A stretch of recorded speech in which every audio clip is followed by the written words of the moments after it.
Do you want to be a post-apocalyptic millionaire while your neighbors are resorting to cannibalism? Do you want to be living the good life or having to eat your children in order to survive?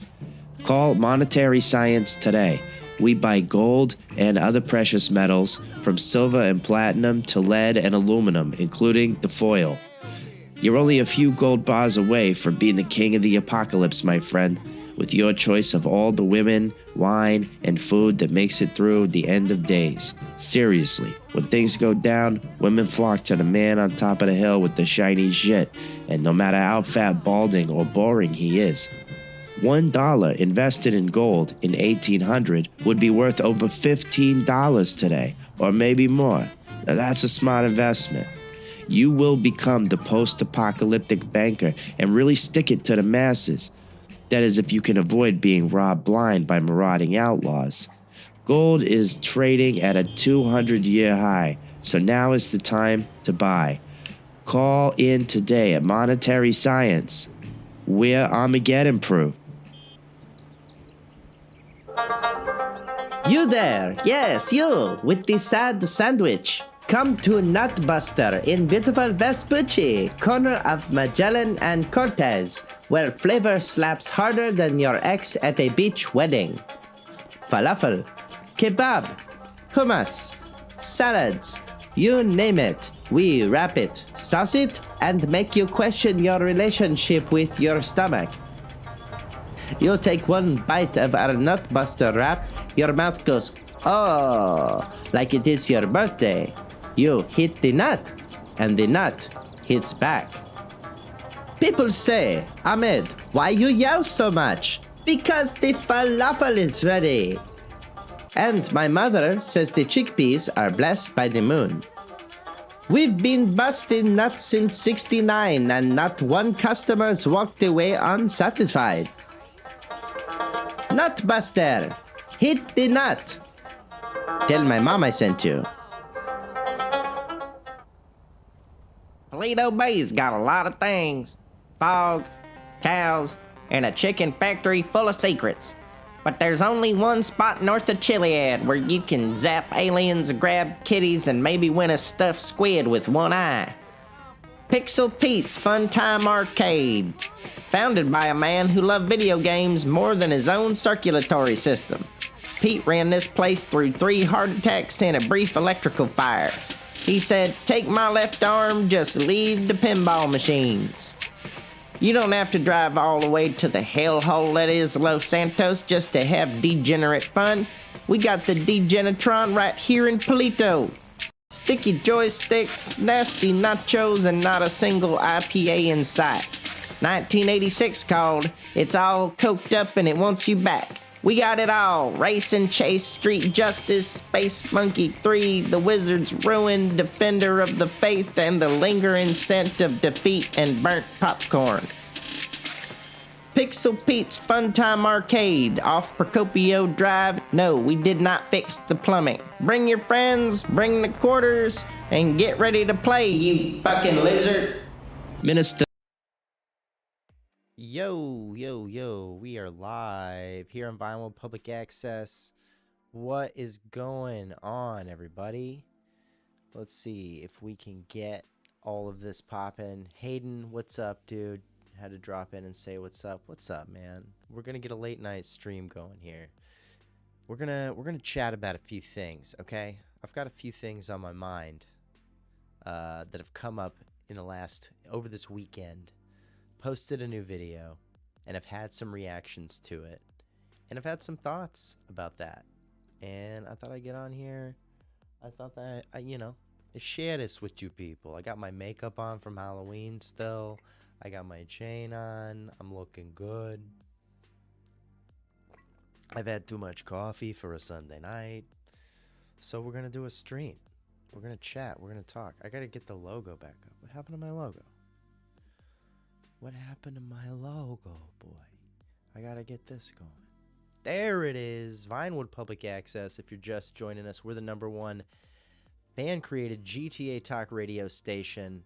Never throwing any shade at McTannen, who will undoubtedly be live very soon and for the next week. McTannon's going to be into it. He's going to be getting amongst it because there's an earnings call this week, everybody. Is there not? There's an earnings call this week, right? Or is it next week? Drop it in the chat. I'm not well informed.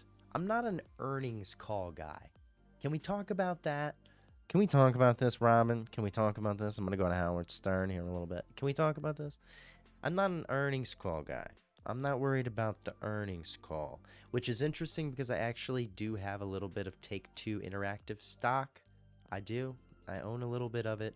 I should pay more attention, but the earnings call thing, can you imagine anything more boring than listening to that shit? That's why we have YouTube, okay? That's why we have GTA YouTubers. I'm going to go watch Sav's video or McTannon or TGG or whoever. I'm going to watch somebody. Oh, shit, there's something in my eye. I'm going to go watch somebody like that. Earnings call this week. Supercharged 71. Yeah, I know, right? They're gonna Take-Two Interactive's gonna do the thing they do 4 times a year. They're gonna come on. They're gonna talk about a whole bunch of other shit we don't care about. They're barely gonna talk about GTA 6. It's not gonna be a topic of conversation. I'm telling you. No, it will be. I mean, they'll talk about it very briefly, but I don't think it's gonna be a big thing. Don't worry about that. Let's talk about my experience very quickly about putting out this Dan Houser video. And I don't think it's my last one. Have we seen the interview yet? Have you guys watched the Dan Houser, Lex Friedman interview already? Or am I talking to people who have not watched this? I need to understand. Supercharged71 says, I've listened to a summary of past earnings calls and it sounds so boring, man. It is boring. It's supposed to be boring. It's a bunch of rich people in a boardroom talking into a computer or a phone to a bunch of people who own little pieces or maybe a lot of pieces of a business that owns a million different things. And it's so boring. Who cares? Sum it up, which is going to bring me to my point in a second. Will MacDaddy says, love the uploads, dude. Absolutely crushing it, bro. Appreciate you, bro. Will MacDaddy. Nothing but love for you. Yo, this channel is popping right now. Do you guys don't know? I don't even know if you know. There's like 4 people in here or something like that watching this. Whatever. I'm telling you. You don't even know. This channel's about to fucking explode. It is right around the corner. I can feel it. Everybody, like TGG's talking about me, Sav's talking about, all these people are talking about Vinewood Public Access. If you're paying attention to us right now, you're on the ground floor of something pretty fucking cool, dude. I'm telling you. One of these days, I'm going to get my chat up on my live stream, and I'm going to look really professional, bro. Okay. Gambit Arcana says November 6th. That's why people think the 3rd trailer is going to be on the 4th. Right. Today's the 2nd where I live. Tomorrow's the 1st. Okay. It could be. Right? That would be a good week for my channel, bro. Let's get trailer 3 going. Let me break that thing down for an hour from a screenwriter's perspective. Do you guys know what you're watching? Do you know who you're watching? My name is Rob Morris. I'm an American screenwriter and TV producer, and this is Vinewood Public Access, the #1 fan-created GTA talk radio station. That's what you're on. That's what you're watching. And we're just talking late night. We're just talking late night in the stream, my guy. Get in here and ask me some questions. We're going to talk about it. 5 now, son. Big Dick Rock in the house. I got to get more stuff that goes off. I'm going to get a bunch of soundboard stuff. This live stream's going to get fucking banana sandwich. Stick around for this. Big Dick Rock says 5 now, son. I don't know about this trailer this week. Maybe. I'm hoping. I'm hoping for it every day. I want it yesterday. Supercharged71 says, I've skimmed it and I've watched some summaries of the Houser interview. It was pretty cool in my opinion. It might be different now that Dan isn't writing, but I'm not worried. It took a village to make the past games. So true. So very true, my friend. I'm very glad that you watched the whole thing. I advise everybody to go watch the whole thing. I'm new to this YouTube shit, so let me explain something to you. I've been trying to like do a lot of research and learn how to make quality content, okay? Not just for my own benefit, but if I'm gonna contribute to this GTA space, I need to be providing a unique perspective and I need to be providing quality content. So I've been doing my research, okay? And I thought it would be a smart idea to package my recent Dan Houser reaction summary video, right? From my perspective as a screenwriter, that's what I do. Dan is a screenwriter too. It just, the screen is for video games, not movies and TV like what I do, right? So I'm like, hey, I do the same kind of thing. I'm gonna give my reaction. I'll maybe put the key points for people who do, maybe they don't want to listen to Dan and Lex talk the whole time. They can, they should. I advocate for this, but not everybody wants to take the time, right? So I did it. Because I'm also in California and the interview dropped on Friday at like the middle of the afternoon. So a lot of the other creators who live in Australia, they live in the UK, they're maybe not awake or they don't have time to listen to the 3 hours and do it. Friday fucking night. It's Halloween. I did not go out. Not because I couldn't, but I wasn't going to go out anyway because I went out last night, Saturday night. So Friday fucking night, this drops, right? And I'm like, oh shit, this epic 3-hour Dan Houser interview just dropped. I watched the whole fucking thing. I sped it up so that I could get through it faster. And I stayed up till 3 o'clock in the morning making this video for 2 reasons. I was like, I think it's smart to get ahead of this as a YouTuber, but also people are going to wake up Saturday morning. They're going to see the interview. Some people are really going to want to watch it like me or listen to it. And other people are going to be like, man, I just want to know. GTA 6 question mark, did he talk about it? What's the deal with that? Red Dead Redemption 3, did he talk about that? What's the deal about that? You know, there's some key things people are just going to want to know, like how did it go? So I stayed up all night making this video. I publish it, and my attitude was, because I've been trying to work on these thumbnails and the titles, and I go into it with this attitude of, hey, I did you a service. Because I did stay up all fucking night. So I went to the keyboard with, I did you a service. I watched it so you don't have to. That's how I packaged it, right? I watched it. You don't have to watch the whole thing. You can if you want. You should. I say it in the video several times. Go watch the video yourself if you want. I definitely recommend, right? But I packaged it with like, hey, don't worry about it. If you ain't got the time, I took the time. I got you. Community, right? And a bunch of people saw the thumbnail that said like, I watched it so you don't have to. And we're like in the comments all like, yo, why wouldn't I want to watch it? Huh? Why wouldn't I want to watch it? I'm a GTA fan. You think I don't want to watch it? You think I don't want to watch the whole thing? I need you to break it down for me, guy. Like everybody, there were so many people being reactionary to like me trying to like just barrel it down to 15 minutes, which is what I did in the beginning of the video. I did an intro that was like, it's this long. I barreled it down to 15, whatever. But you know, that's part of learning this YouTube thing. And one of the things I want to point out, if you're interested in making content or you make content yourself, that emotional reaction that they have when they see the video, the number of people who see a thumbnail and they click on the video, they don't pay attention to anything you say or watch it, but then they comment on basically just on the thumbnail. That's what those people were doing. If they watched the video, they would see I advocate for watching the full thing in the video. That's my point.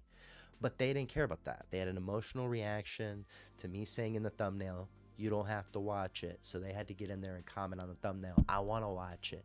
How dare you farm content out of other people's stuff, whatever. So if, first of all, you have not watched that video and you support the channel, go over there to that video, the Dan Houser one, the interview one I posted yesterday, and drop a like, you know, let it play out. That runtime's important to us. That's the number one thing. People say drop a like. That's great. Let it play the whole fucking way through. That's the best thing you can do. Anyway, my point is, I see a lot of other YouTubers, and I see this in general in art and TV and movies. People get too focused on that kind of stuff. That was just a misunderstanding. I don't need to get into with the comments of these people and be like, how, you know, let's have an argument of whether or not I should have made this video. That's how you get some drama started. And I'm not trying to start no drama in this GTA community space. I don't think I need to contribute any additional drama to the GTA community space at this time is all I'm gonna say. So I'm not trying to do that with any of these videos, but I'm trying to figure out the best way to like make the best stuff for you guys, because I really love making content in this space. It's my favorite.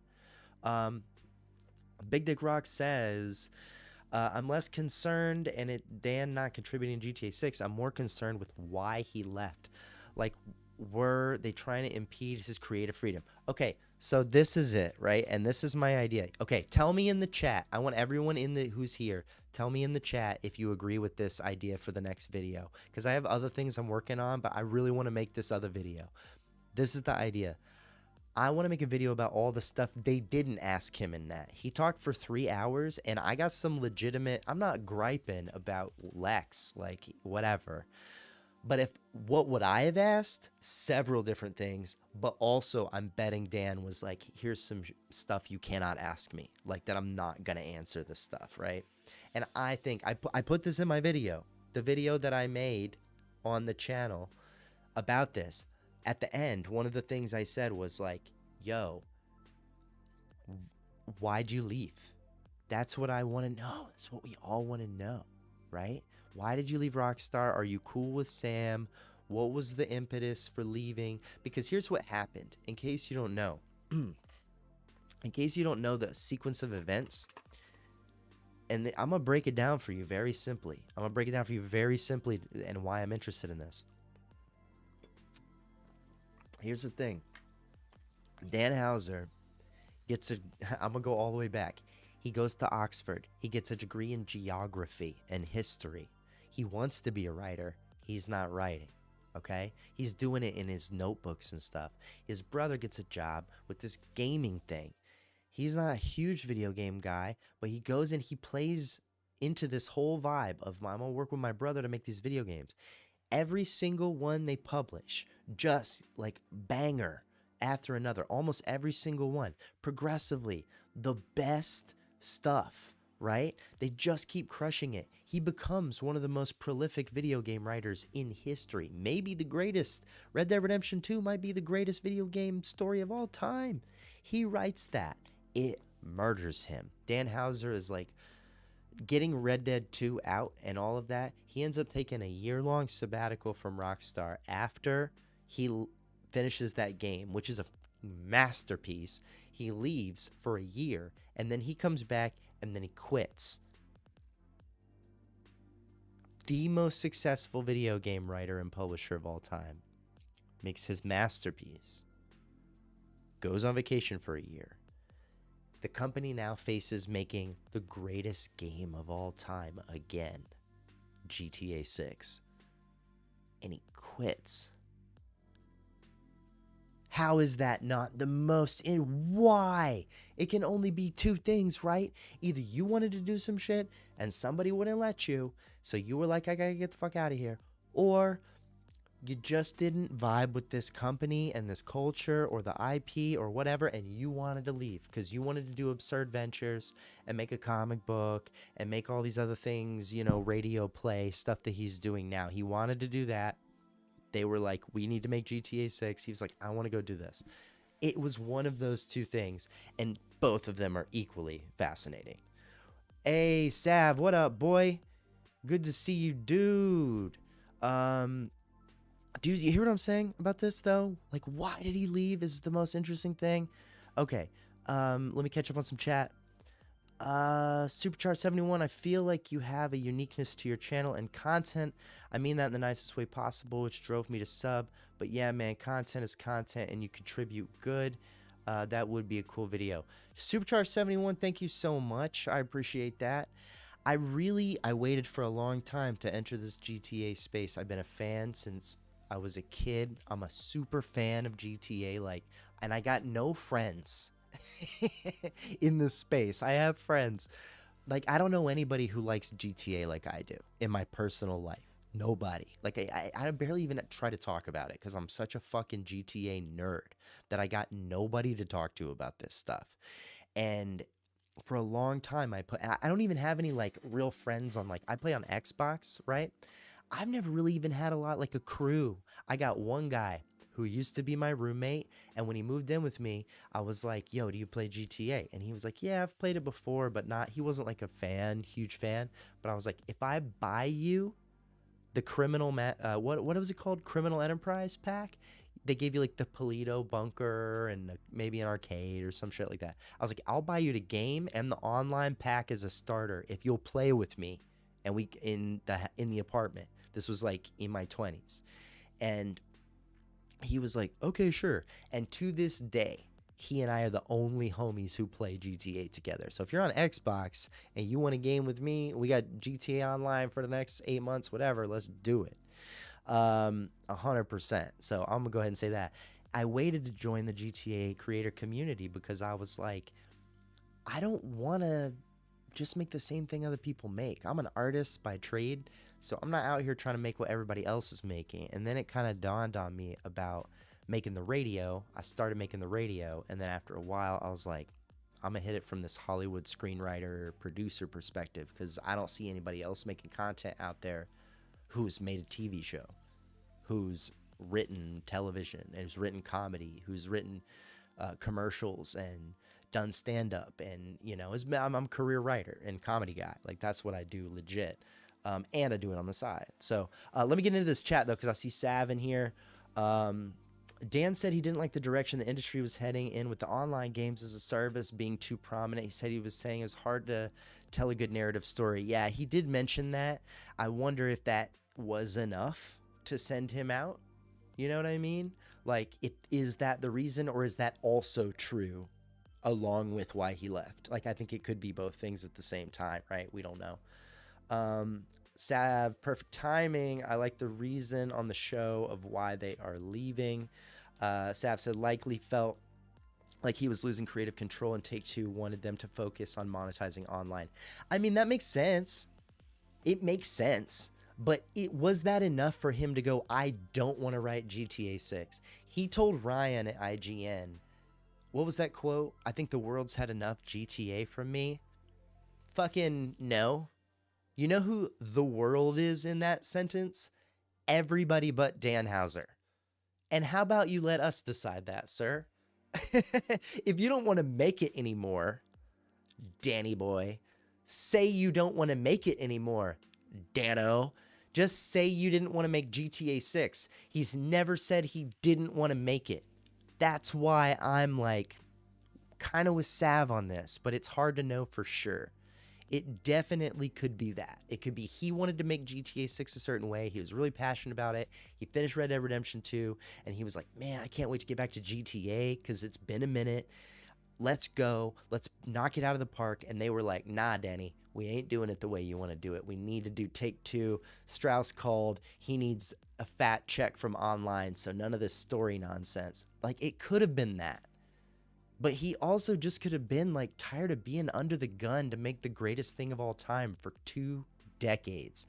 Now he can go make a comic book that he doesn't need, and you know, and a video game. They're working on other stuff at Absurd that's very interesting. Again, let me catch up on some chat, you guys. I talk too much, so I need someone slapping me back to chat because you guys are filling it up, and I really appreciate it. If you're joining us now, if you're new, thank you. We appreciate you. We're there filling these writers' rooms up with millennial cat mom women who sit around drinking box wine trying to create a more boss babe. I mean, we don't know who works there, man. That's hilarious, but I don't know. That's funny. Big Dick Rock is my guy. Supercharged 71 said, oh man, I've been a massive fan since I was little, all the way back with GTA 2. Played them on GTA 2. If you're in the chat and you played GTA 2 when it was top down, when it was OG, you're OG. If you played any of the top downs before GTA 3 came out, you OG, and you old as fuck. Because I'm 37 and I played GTA 3, which was my first one, when it was like on the Blockbuster shelf. Let me put myself on a shelf there. Sav said he tried writing it. Didn't they reject like 2 of his storylines? Thought I heard that somewhere. I've heard that too, but I don't think, honestly, I don't think it's ever been verified by anybody who was pitching what. I think they said there was the Project America's information, right? Like there's the different versions of it before 2020 that we heard about that they were working on, and this idea from like Schreier and different people that they like couldn't make up their minds and they were trying all these different directions. I'm sure we'll find this out at some point when the amazing documentary about this gets made. That's what I want to know. When is the Netflix documentary? Like they made the Game Changers biopic thing with Daniel Radcliffe or whatever. No, I want the Rockstar Games documentary by the guy who did the Jinx. Like I want an investigative, holy shit, HBO, Netflix documentary about Rockstar Games from the moment the Housers took it over and made it into their thing all the way through GTA 6 at the bare minimum. Like I gotta know why all these people left. I want to know the real details behind the crunch phase of RDR2. Like, that shit is fascinating to me. Sav says, I'm an OG.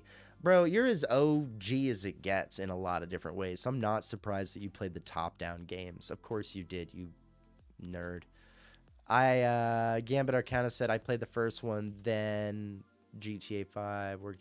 Then GTA 5. Got you. Working too much.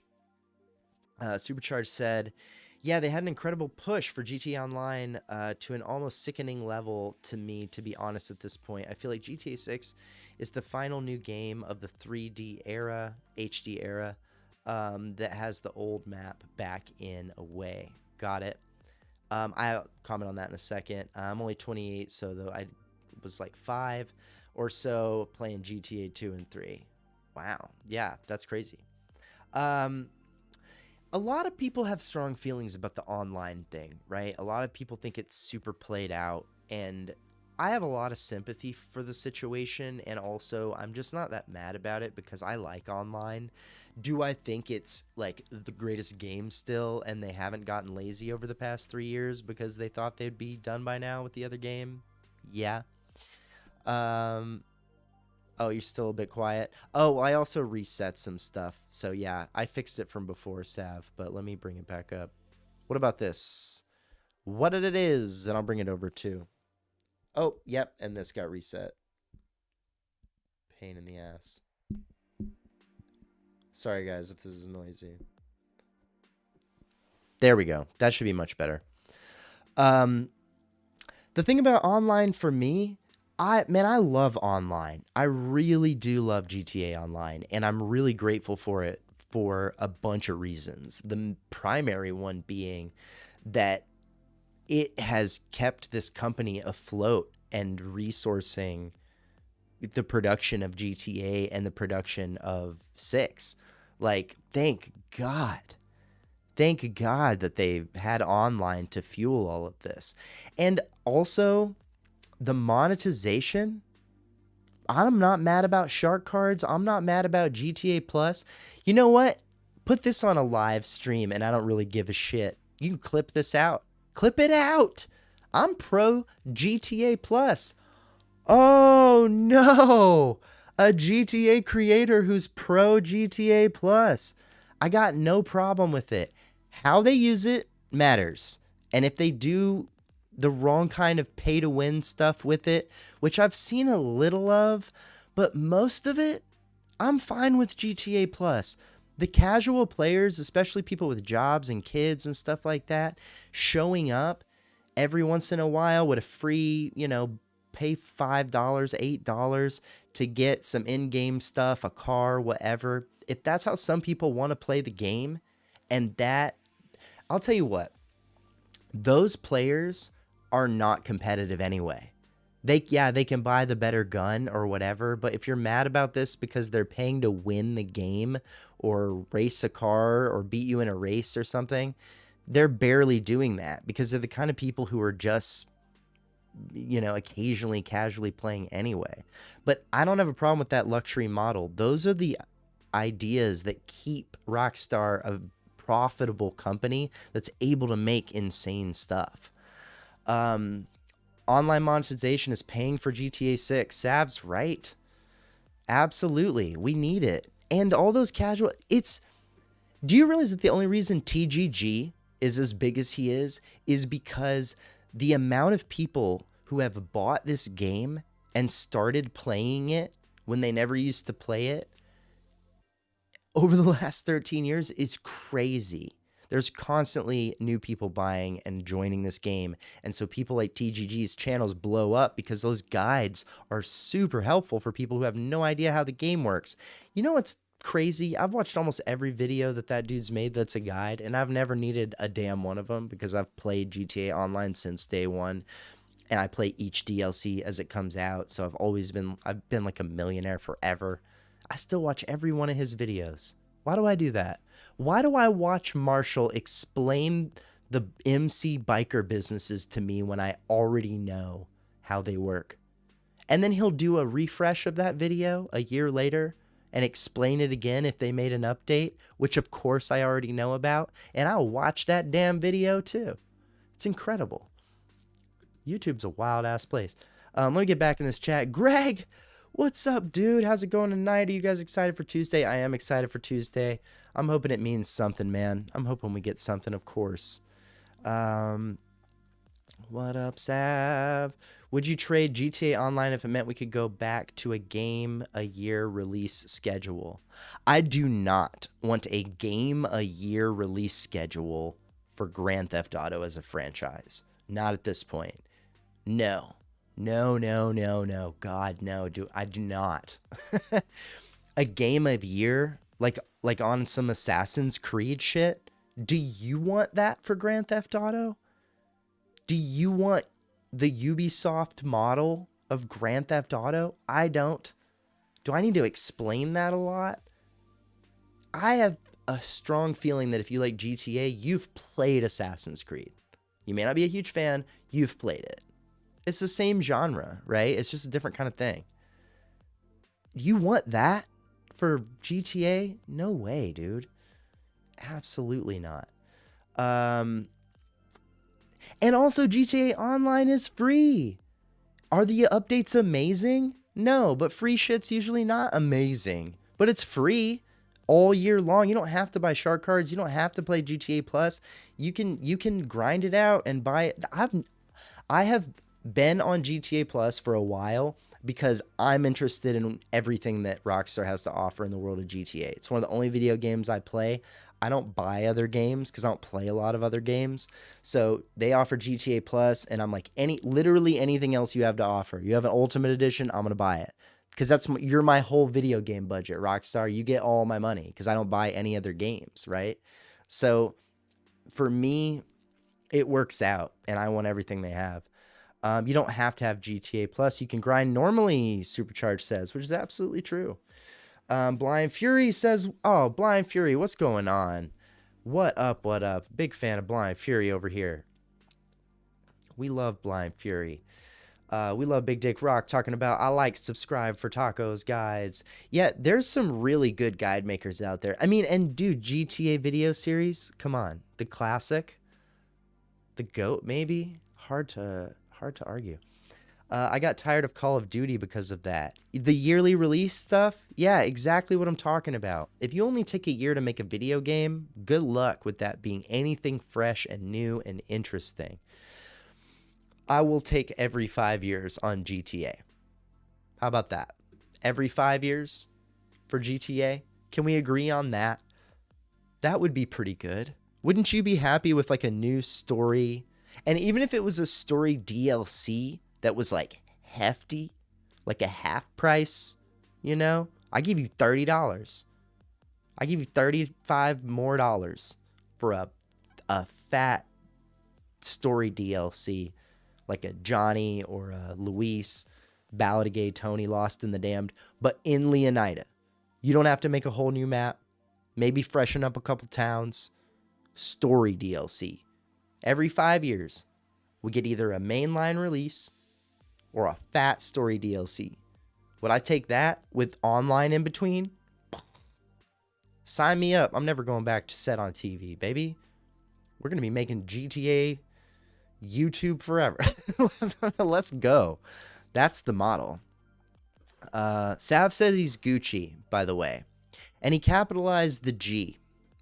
So what he really means is now he's in full head-to-toe Gucci because of you guys giving him super chats and memberships and stuff like that. You guys don't realize this, but Sav is like a private jet kind of dude, you know, top flight security of the world. Really, really a globetrotter, a jet setter, they call him. Supercharged 71 said, I mean, look at the Madden games. They literally don't change year over year. That would be disastrous for GTA. Yeah, GTA 2K. Is that what we want?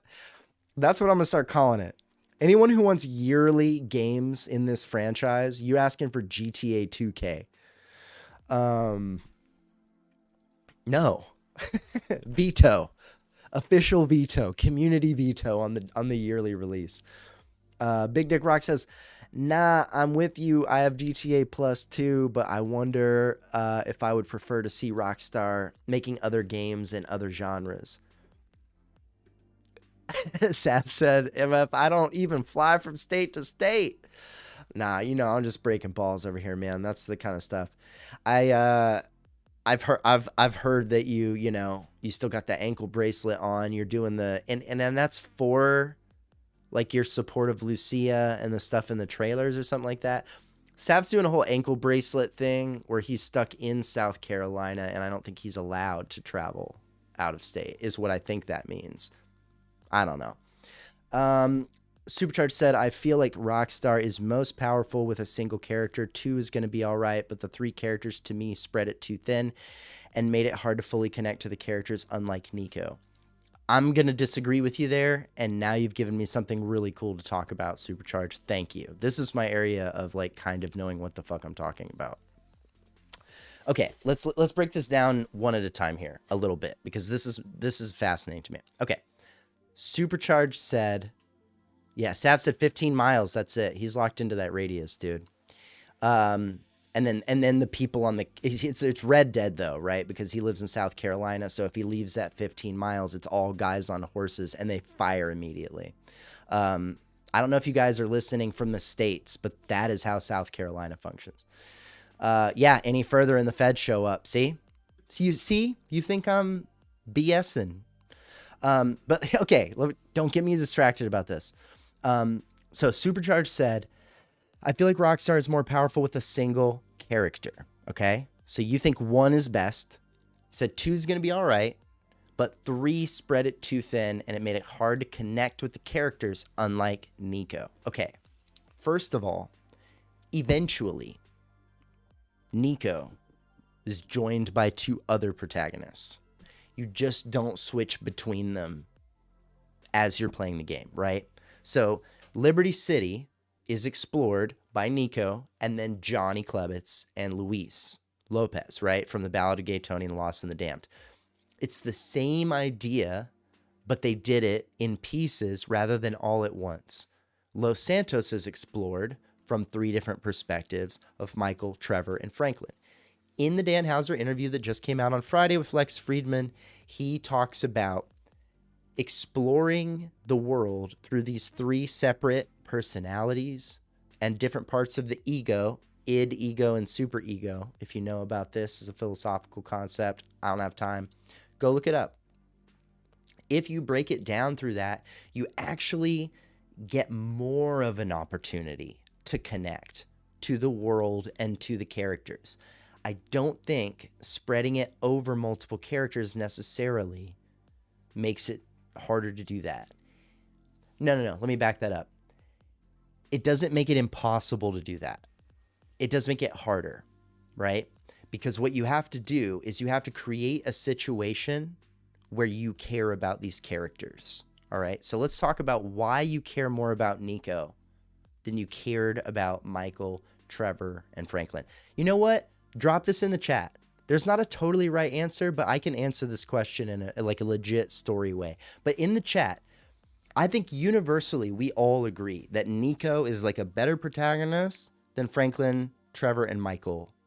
I think so. That's what I think. A lot of people seem to agree with that. If you don't agree with that, drop your thoughts in the chat. Like, who do you think is the more interesting or compelling protagonist? And leave Arthur Morgan out of it because you know he's the GOAT, and that's not what we're talking about. Your choices are Michael, Trevor, Franklin, Nico. Who is the one that you're like, I cared about what happened to them. I was invested in their story. Their character development is something that I paid attention to, and it was along for the ride. Drop it down there. Most people say Nico. I care more about Jason because he is a super shredded super Chad and sweat mechanics. That's true. Okay. Now, this is a whole thing about Sav that, again, I don't know if we have time to really get into psychologically. Space Mix 17. What's up, dude? That's a new name for me, Space Mix 17. Welcome. And he says, Nico. I agree. Most people feel this way. All right. I think you're not saying things because I think you agree that it's absolutely... Oh, hot boy? Sav? Don't make me probate you, dude. I will put you on a temporary ban if you're going to get nasty. This is a fucking family show. Okay. So...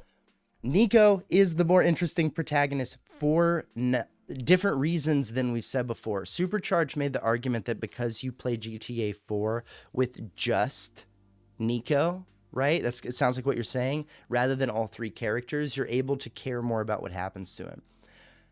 I think the reason you care more about what happens to Nico is because of the choices he's presented with and the choices he then has to make. Right? And how he responds to that. This guy shows up with a dark past, right? Just like Michael, similar thing. Michael's not presented with very many choices that leave you going, man, what would I have done? Or please don't do that. No, Michael. Like, the ending of GTA 5 is kind of one of the only really big choices that you make where you're deeply invested. And it's a ABC choice. It's like a multiple choice test, right? It's not even like a complex thing like in Red Dead 2. So how much we care about characters is all about how strong their opinions are about the situations that they get into and how they respond to them. That's what makes us care.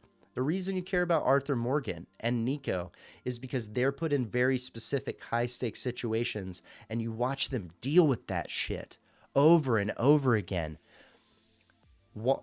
Catching your son falling off a boat on the highway in a convertible looks fucking cool. It's a Michael Bay movie. It's amazing. It's so cinematic.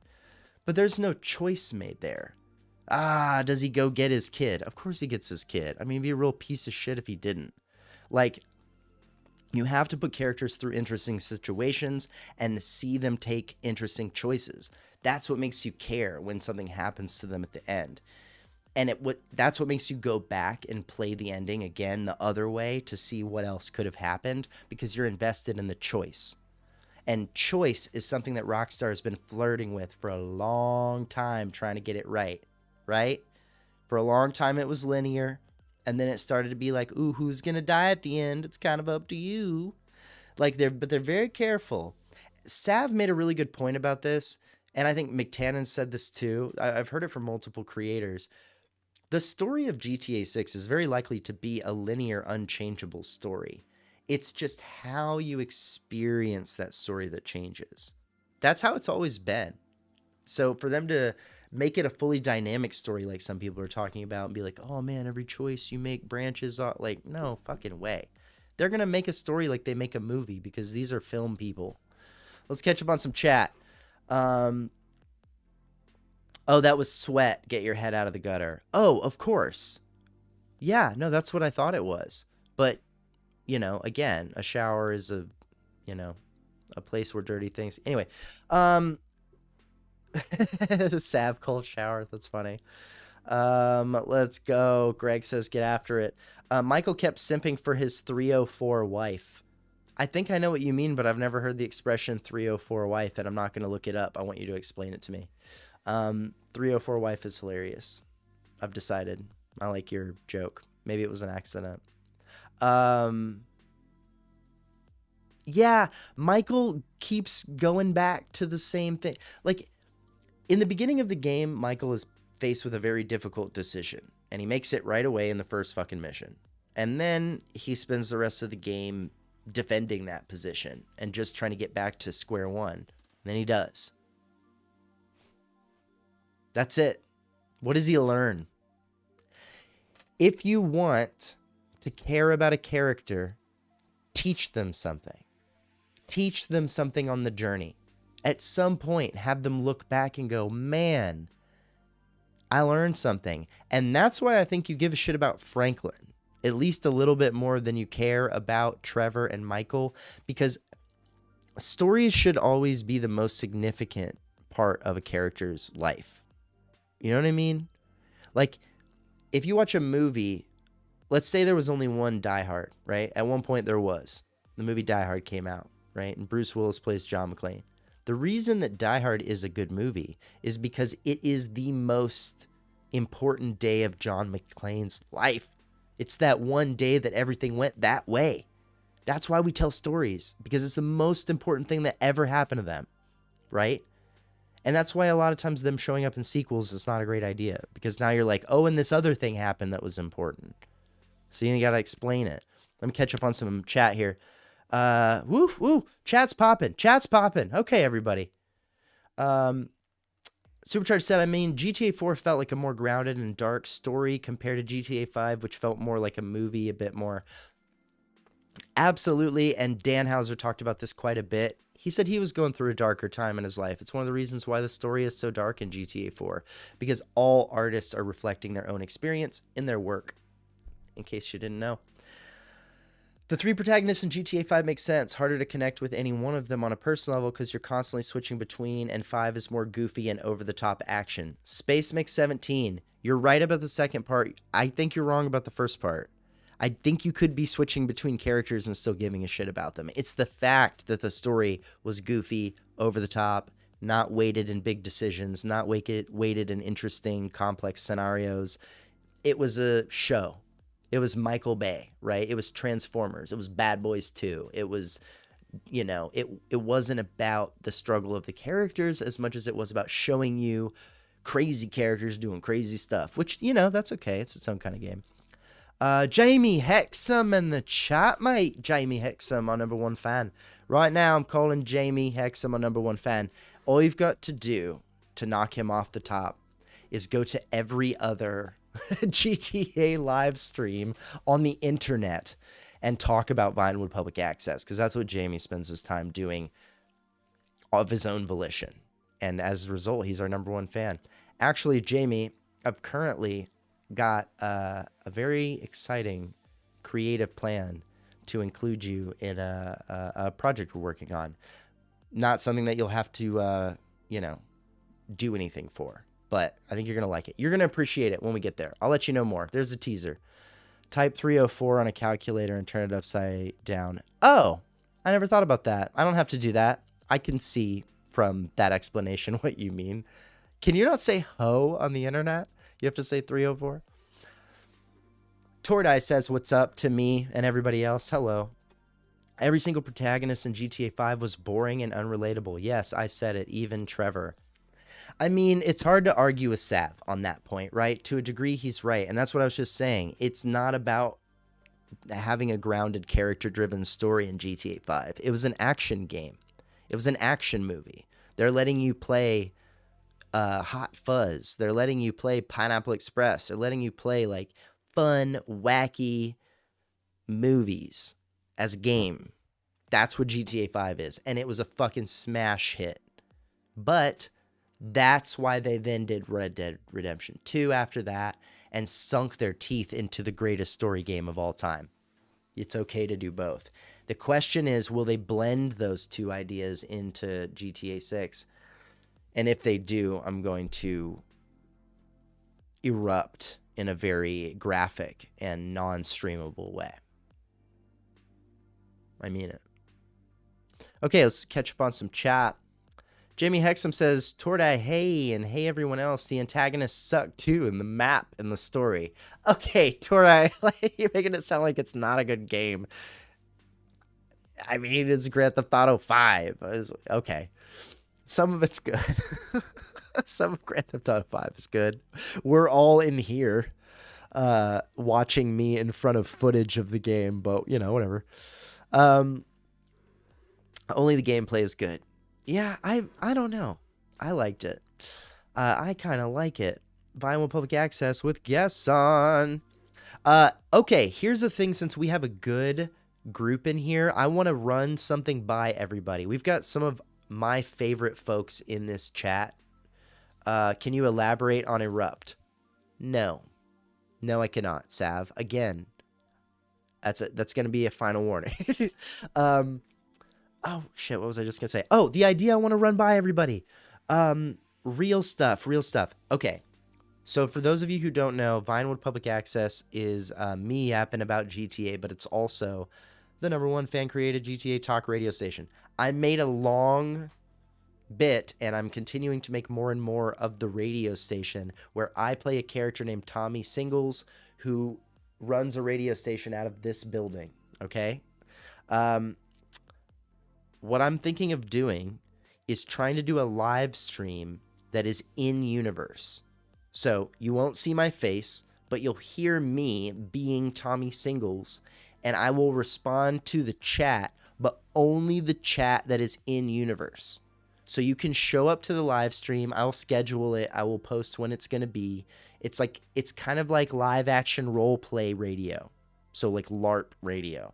I'm going to play Tommy Singles. I'm going to do it live. I'll mix in some commercials and stuff like that. But I can take in callers, people who will, and maybe I can figure out a way to put the Discord in it and we'll actually let people hop in if it works. That might be step 2. We'll start with the chat.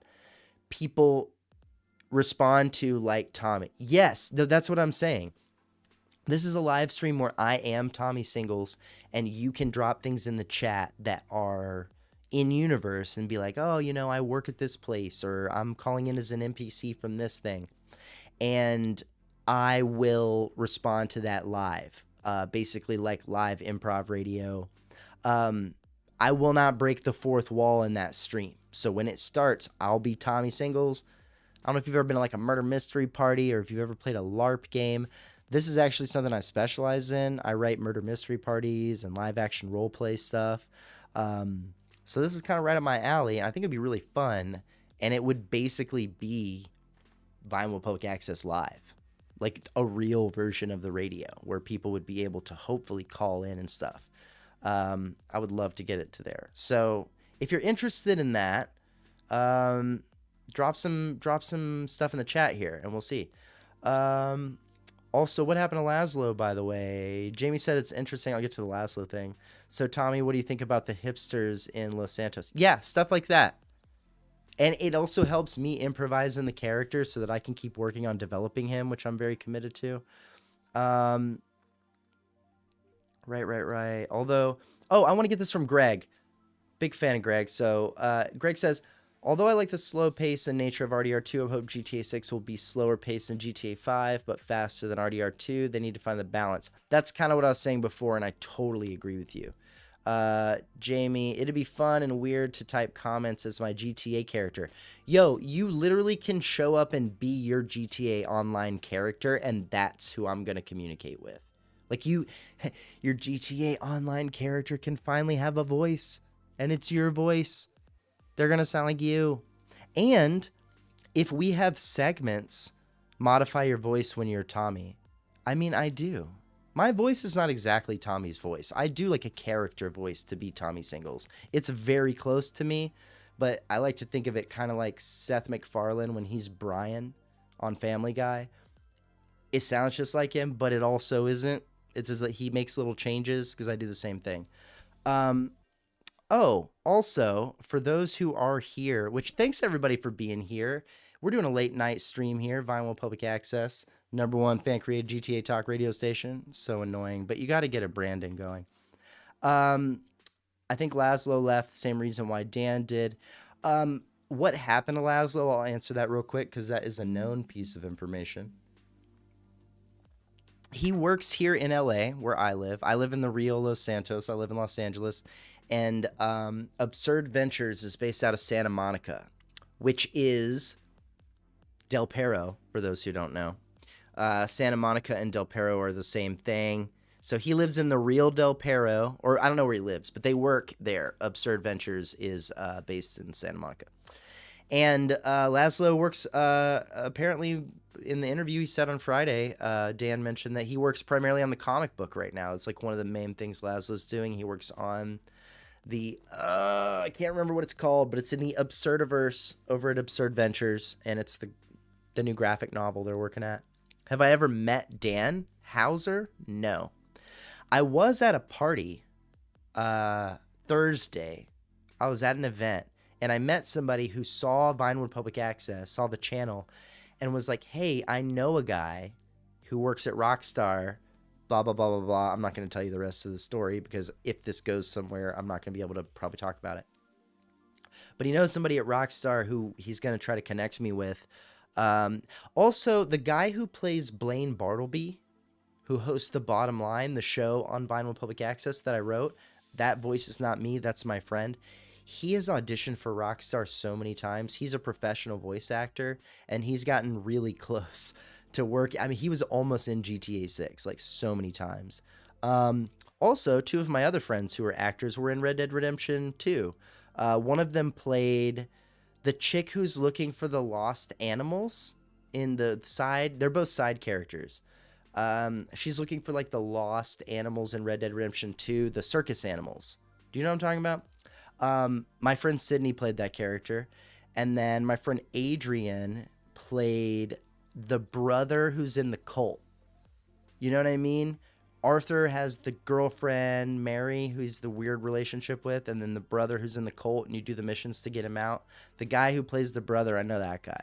So, like, I got some connections, but no, I've never, like, met Dan Hauser or met Laszlo or any of these big names. But, hey, I keep working on this. They're right down the street. I live in this city. So, we'll see. We'll see what happens. It'd be cool to meet him. They should put John Cena in GTA 6. Random, Greg, but I like that. Dude, I've had a really shitty weekend. Thank you for the stream. Oh, welcome in, brother. Jamie Hexam. We're here to bring you up when you're down every day of the week if you need it. We'll figure it out, man. You just let me know. Anybody ever having a bad day? Drop a comment on what, this is real. If you're ever having a bad day, drop a comment on one of my videos somewhere, because I don't really have a easy way for you to reach out. I think I have an email actually on there. You can send in something to the email if you want, dailypublicaccess@gmail.com. You ever having a bad day with this community? Reach out to me, man. I absolutely will hit you up and we'll talk. Let's chat. One way or another, we can try to do that to some degree. I'm still small enough for that to happen, you know? Get in. Make a Discord. I might make a Discord. I'm still a baby over here. I'm still trying to figure it out. I'm just starting this thing. This is Vinewood Public Access is brand new. I'm not even in the GTA community creator Discord thing with everybody. You got to earn your straps, man. Stripes? I say straps? You earn a strap? That sounds like you getting your ass beat. You got to earn your stripes. You got to put the work in. You can't just pop onto the scene one day and be like, what's up? I'm a big deal. Everybody treat me like one. That's not how it works. You got to make something that people care about. And I think I'm doing that. I made this radio station almost a year ago is when I started. And it took a while for people to pay attention to it. And it wasn't until I really started to do this stuff with my face on it and talk about GTA 6, these things. That's when things started to show up. When you're having a bad day, just remember you're above ground sucking air, so there's still hope. Man, that sounds like a character out of GTA, and you're right. My attitude is one of gratitude, I tell you. I've watched a lot of crazy messed up things happen in my life, and so I'm always about the gratitude, yo. Let's go. I gotta go back up a little bit. Tordai, man, you be getting into it. It's hard to keep up with you. American Caper. That was the name of the comic book I was talking about earlier. Very good, Tordai. Dude was at a ROCKSTAR party. No, I was not at a ROCKSTAR party. I was at a party where there was a guy who knows somebody who works there. Not even the same thing. Let's see what else. He's British, of course, is the RDR2 side quest, and Jamie is the brother. Very good call on that, Jamie. Absolutely. Oh, of course you know that Jamie is the name of the brother. So yeah, of course, Jamie. Jamie knows Jamie, all right. And he's British, of course. My friend Adrian is not British, but he played that character. The guy who time traveled to GTA 5 is an Epsilon. No, not that guy. You never know what could come of it, man. Thank you, Supercharge. Might have a GTA radio station one day. My dream is to have my own GTA Talk radio station that's really in the game. And this whole thing is really just part of it. You know? This whole thing is really just... my goal is for them to let me do it. 17 concurrent. Not bad, not bad. Hey, thanks, Sav. Yeah, that might be a high for us. I usually stream to like, I don't know, 5 or 10 people, which to me is insane. I cannot believe 5 to 10 people would show up and watch. I'm not showing you any content right now. I absolutely appreciate everybody being here. We are going to take a quick break in a second, but here's the cool thing about my streams, because I finally figured this out. When we take breaks, which we will do occasionally like McTannen does, I got this idea from him. I'm not going to lie. When McTannen streams and he takes his little 60, give me 60 seconds, right? He goes off to have a piss or get a drink or whatever he does, which he always accomplishes in exactly 60 seconds. He puts up a commercial break of the commercials from the radio in GTA. But I made my own commercials, by the way. And so we're going to do that. We're going to use my commercials that I fucking made for my breaks. Play ads on radio during breaks. Yeah, I'm about to do that in a second. You'll see. Here's a question I want to ask. We got 15 people in the chat. Welcome in, welcome in. Vinewood Public Access, if it's your first time here, I love you. I'm so glad you're here. No breaks. Dance, monkey. It'll be really short. And here's what I'm doing, though. I'm playing some of my ads, so you get to enjoy my content even when I'm not here. And here's the thing, because this brings me to my next question. How many people can tell that Vinewood Public Access, the radio station... Now, you have to have listened to the radio station to answer this question. If you haven't, you got to go check it out. How many people can tell that, like, 60% of the characters on the radio are me? Like, I have a lot of friends and family and comedians and actors and different people, people from the TV show that I work on, that have been on Vinewood Public Access. I've got fans. People have sent stuff in. Like, so many people have contributed to it. But, like, half of the voices, the British voices, all these different accents and characters, they're like, so many of them are just me. The guy who plays Tommy Singles, the host. Is that obvious? I always tell my wife I think it's super obvious that they're all me. And she's like, no one can tell it's you. Some of them maybe, but most of them no. There's a couple of segments where for like 30 straight minutes, I'm the only one talking. You know what I mean?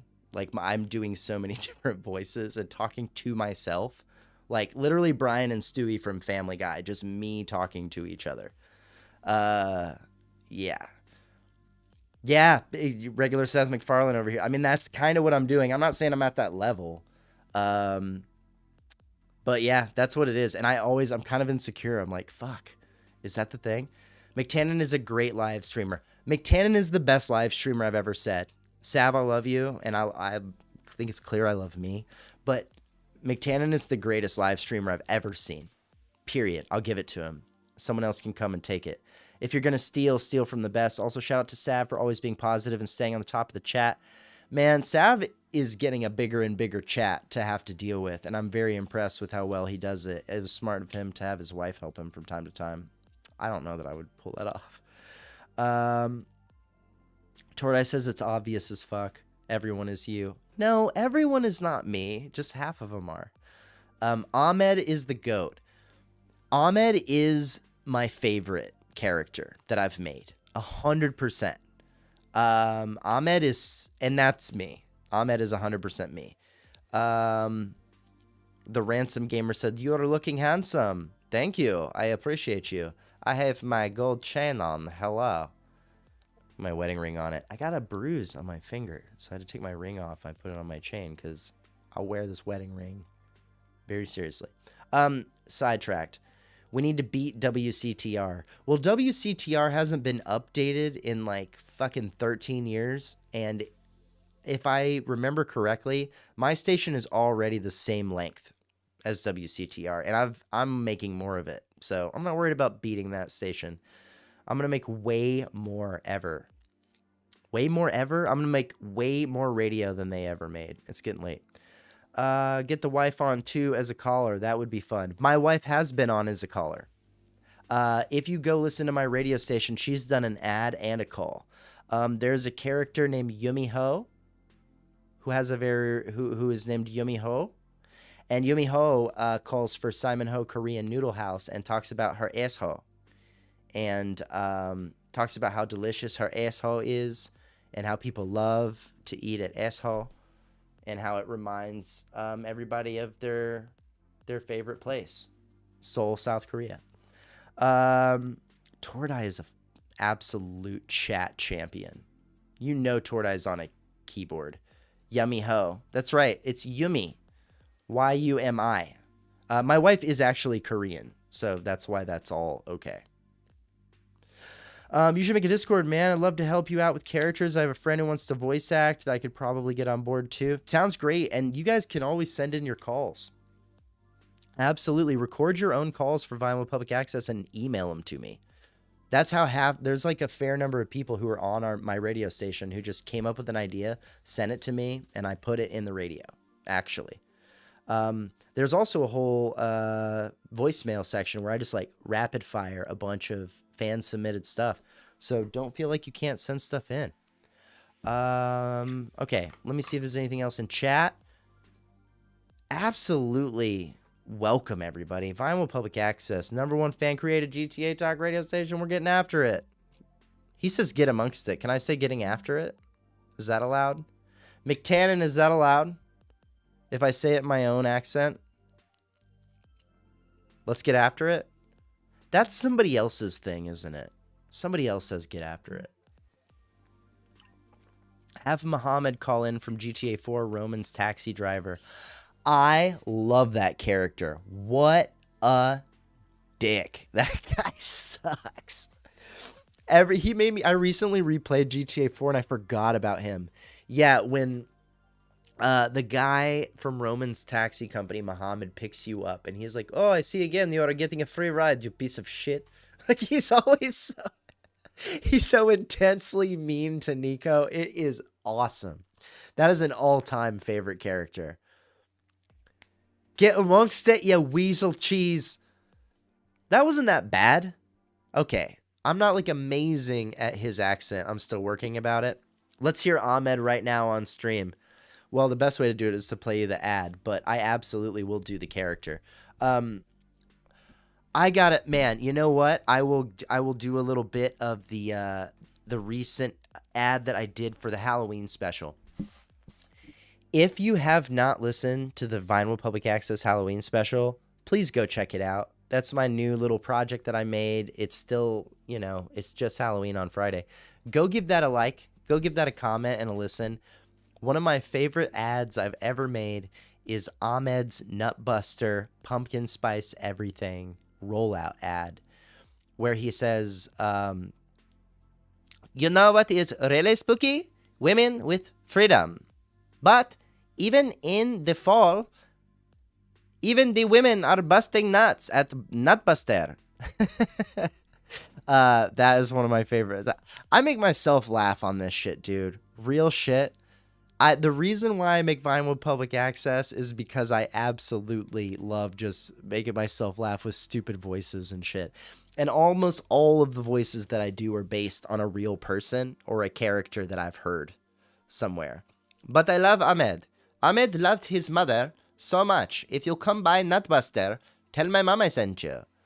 Also, the chickpeas are blessed by the moon. We have hummus, falafel, shawarma. Please come to Nutbuster and beautiful Vespucci. I could do that shit for the rest of my life. So many people have found Ahmed and been like, he's excruciating. And then other people are like, I want to go to Nutbuster now. And there's nothing from Nutbuster in the game other than it's just this one building in Del Perro, I think. And I just thought that shit was so funny. And if you know what, do you want to know the inspiration too? You can go find the guy if you want to look him up. The TV show 90 Day Fiancé, one of the spinoffs has this guy named Adnan. And that I'm just doing an impression of that guy. He is so funny. There is something about the way that he takes a moment to think of his English. He is very careful, but also a little offensive. It's, man, gold. The hot dog vendors in 4. I love the hot dog vendor thing that LAZLOW does on Integrity 2.0. That shit was the best. I googled Nutbuster GTA 5 and you pop up your TikTok. Hey, hell yeah. That's the problem is like my show is just 10 years late, honestly. Like I should have just made Vinewood Public Access 10 years ago and I'd have a fucking million followers. Like I just waited too long because it literally takes place in the world of GTA Online. And GTA Online is so done. It's so cooked, chat. It's over. Like people still fuck around with it, but it's like it's on fumes. It is a car barreling through the Grand Sonora Desert, about to get caught on the side and covered in dust and sand forever. That is what GTA Online is, and this is when I decide to make my fan fiction radio in the death rattles. Sav said, can you do a Scottish accent? Yeah, it's not amazing. I'm not confident about my Scottish accent, so I don't do it. I don't do characters in it very much, but there's something Scottish about, you know, like it depends. If I'm not careful, I'll end up in, if you're not careful, you end up in Ireland, right? Which you just need to go a bit higher, and Ireland is so much easier. I can do myself an Irish accent for the rest of my life. My life is absolutely full of opportunities to be Irish, man. And it's also in my blood. It's in me blood to be Irish because I've actually got a bit of Irish blood. And I've got myself a bit. If you go north, that's the thing. You got to get a bit more stop and start with Scotland. Scotland's a bit more like this. Do you know what I mean? There's a guy who called in on VPA who does a Scottish accent that is great. A random guy from TikTok send in a thing talking about he's mowing his lawn and he's got a gator's got up in his ass or something like that. Yeah, there we go. See, that was a better Scottish accent. My Scottish accent is only if I'm doing an impression of a specific person. It's hard for me to just like pull that. I forget. Same thing with French. My only French accent is just the guy in Talladega Nights. I can do a licky bubby. This guy here, who is from France, and he drives Formula 1. I can do this.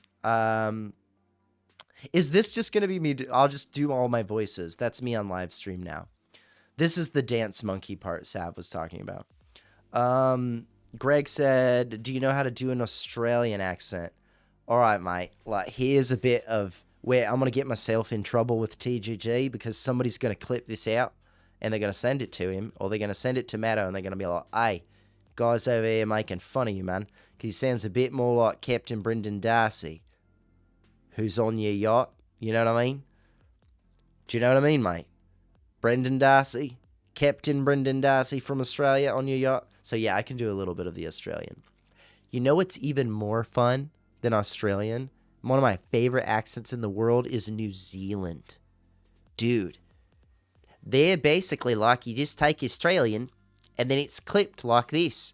Oh yeah, I'm a Kiwi myself from New Zealand, and I've lived off the coast of Australia myself my whole life. But yeah, not Australian. Regular people like you from Melbourne, no Auckland. That's New Zealand, dude. They sound crazy. I love it. They do say the C word a lot, Tordai. I won't be doing that. French trying to speak English is funny. One of my favorites, right? You do sound like him a bit. Oh, good question. I was curious of a file type. Yeah, that's, man, French is wild to me. Auckland, Oakland. Yes, Auckland and Oakland, I never thought about that. Those do sound similar. There's a joke there that I'm not going to take the time to find. Let's see. I like the kangaroos. What's up? Oh, I was going to take a quick break. I'm going to take a quick break, but here's the thing about this. I want to point this out again. When I live stream, it's not really a break because I'm going to go to a break of my ads that I made. You can comment on them while I'm gone. I will be right back. Yeah. Stick around. I'm not going to be gone for very long. Here, let me see if I can get this right. Hell yeah, 2 at a time, fool. Sure, I'll do that, Mama. I promise, really. Find no fucking and flee, baby. I gotta go, but this weekend, alright? Don't forget. Te quiero. Do you want to be a post-apocalyptic millionaire while your neighbors are resorting to cannibalism? Do you want to be living the good life or having to eat your children in order to survive? Call Monetary Science today. We buy gold and other precious metals, from silver and platinum to lead and aluminum, including the foil. You're only a few gold bars away from being the king of the apocalypse, my friend, with your choice of all the women, wine, and food that makes it through the end of days. Seriously, when things go down, women flock to the man on top of the hill with the shiny shit, and no matter how fat, balding, or boring he is. $1 invested in gold in 1800 would be worth over $15 today, or maybe more. Now that's a smart investment. You will become the post-apocalyptic banker and really stick it to the masses. That is, if you can avoid being robbed blind by marauding outlaws. Gold is trading at a 200-year high, so now is the time to buy. Call in today at Monetary Science. We're Armageddon proof. You there, yes, you, with the sad sandwich. Come to Nutbuster in beautiful Vespucci, corner of Magellan and Cortez, where flavor slaps harder than your ex at a beach wedding. Falafel, kebab, hummus, salads, you name it, we wrap it, sauce it, and make you question your relationship with your stomach. You take one bite of our Nutbuster wrap, your mouth goes, oh, like it is your birthday. You hit the nut, and the nut hits back. People say, Ahmed, why you yell so much? Because the falafel is ready. And my mother says the chickpeas are blessed by the moon. We've been busting nuts since '69, and not one customer's walked away unsatisfied. Nutbuster, hit the nut. Tell my mom I sent you. Toledo Bay's got a lot of things. Fog, cows, and a chicken factory full of secrets. But there's only one spot north of Chiliad where you can zap aliens, grab kitties, and maybe win a stuffed squid with one eye. Pixel Pete's Fun Time Arcade. Founded by a man who loved video games more than his own circulatory system. Pete ran this place through 3 heart attacks and a brief electrical fire.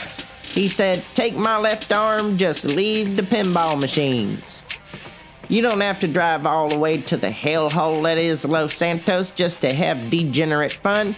We got the Degenitron right here in Palito. Sticky joysticks, nasty nachos, and not a single IPA in sight.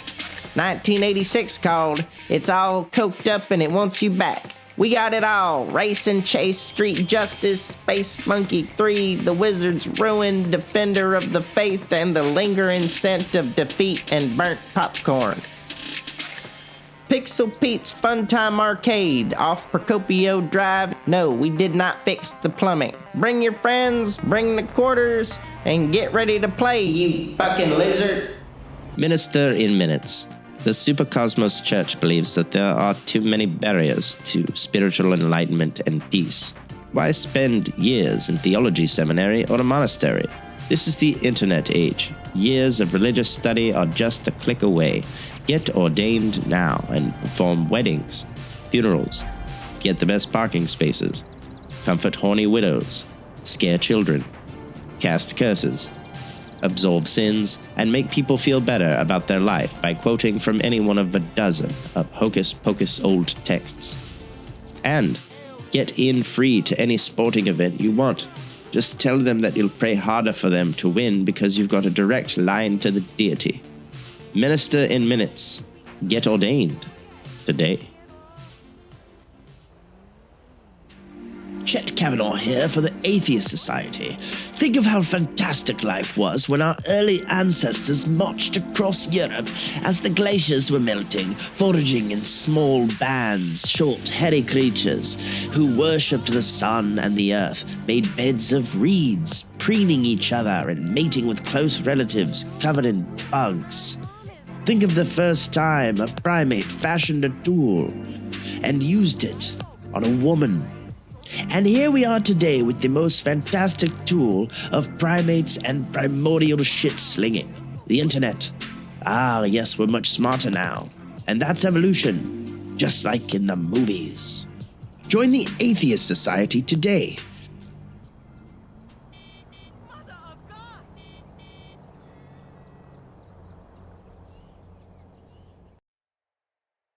Yo, yo, yo, yo. See, that wasn't so bad. I never really left you. I was here talking the whole time in different stupid voices. So, that's pretty cool. Brian, that is cold. Brian said something. Brian, that is cold. Brian said something. See, that's the thing, man. I'm a fucking entertainer, dude. Like, you end up, once we get monetized, you send a super chat, I'll sing you a motherfucking song.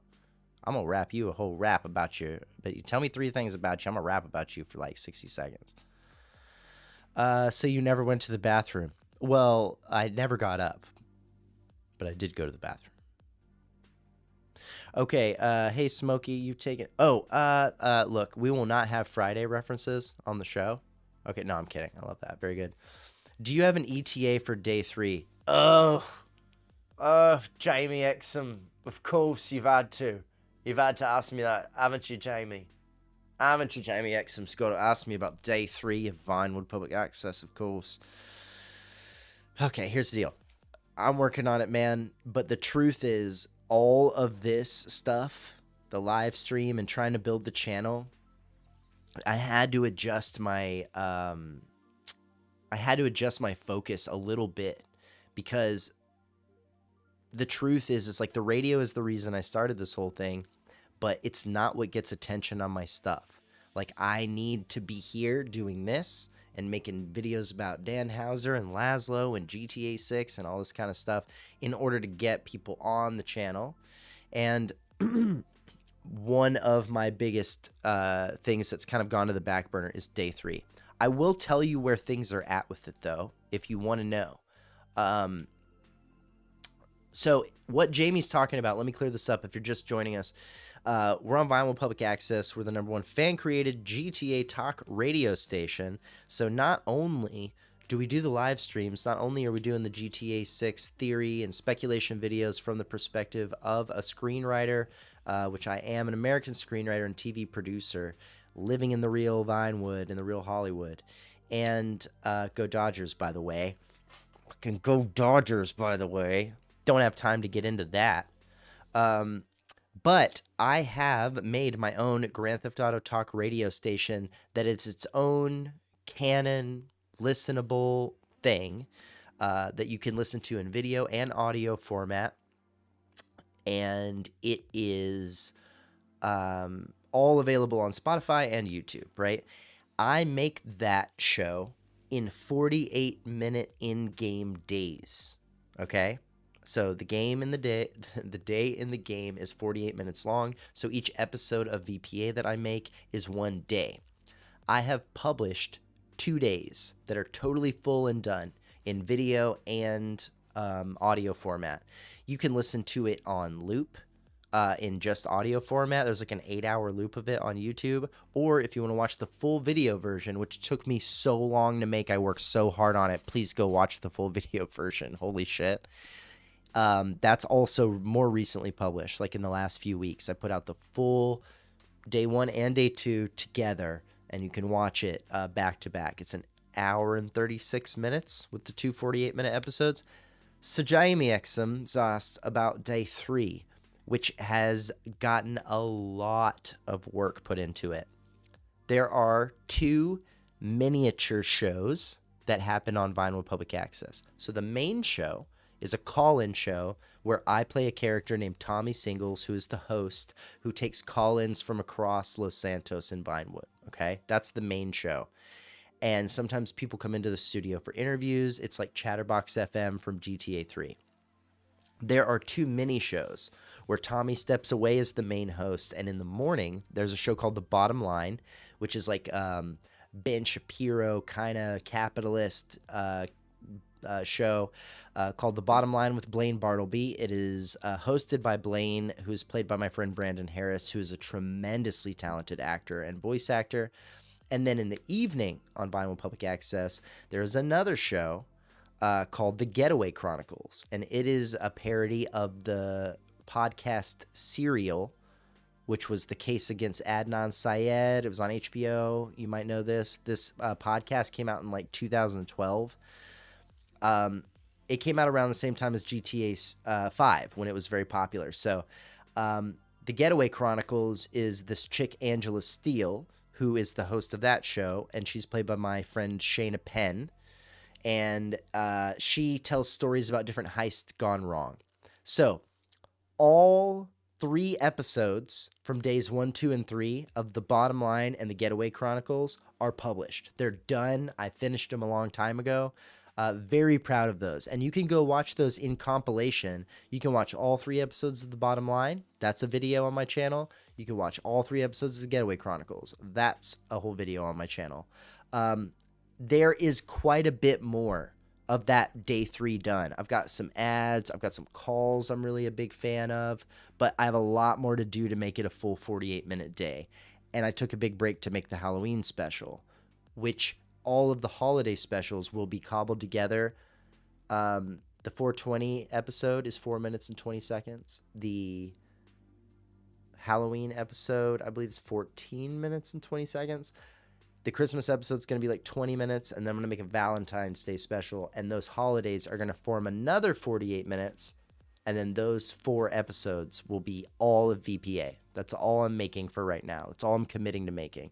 3 in-game days plus a 4th in-game day worth of holiday specials so that it all loops together. If I complete this, it will be the longest single loop of GTA Talk Radio ever made by a fucking lot. Let me catch up on some chat because I wanted to explain that to everybody. Because that's what we do.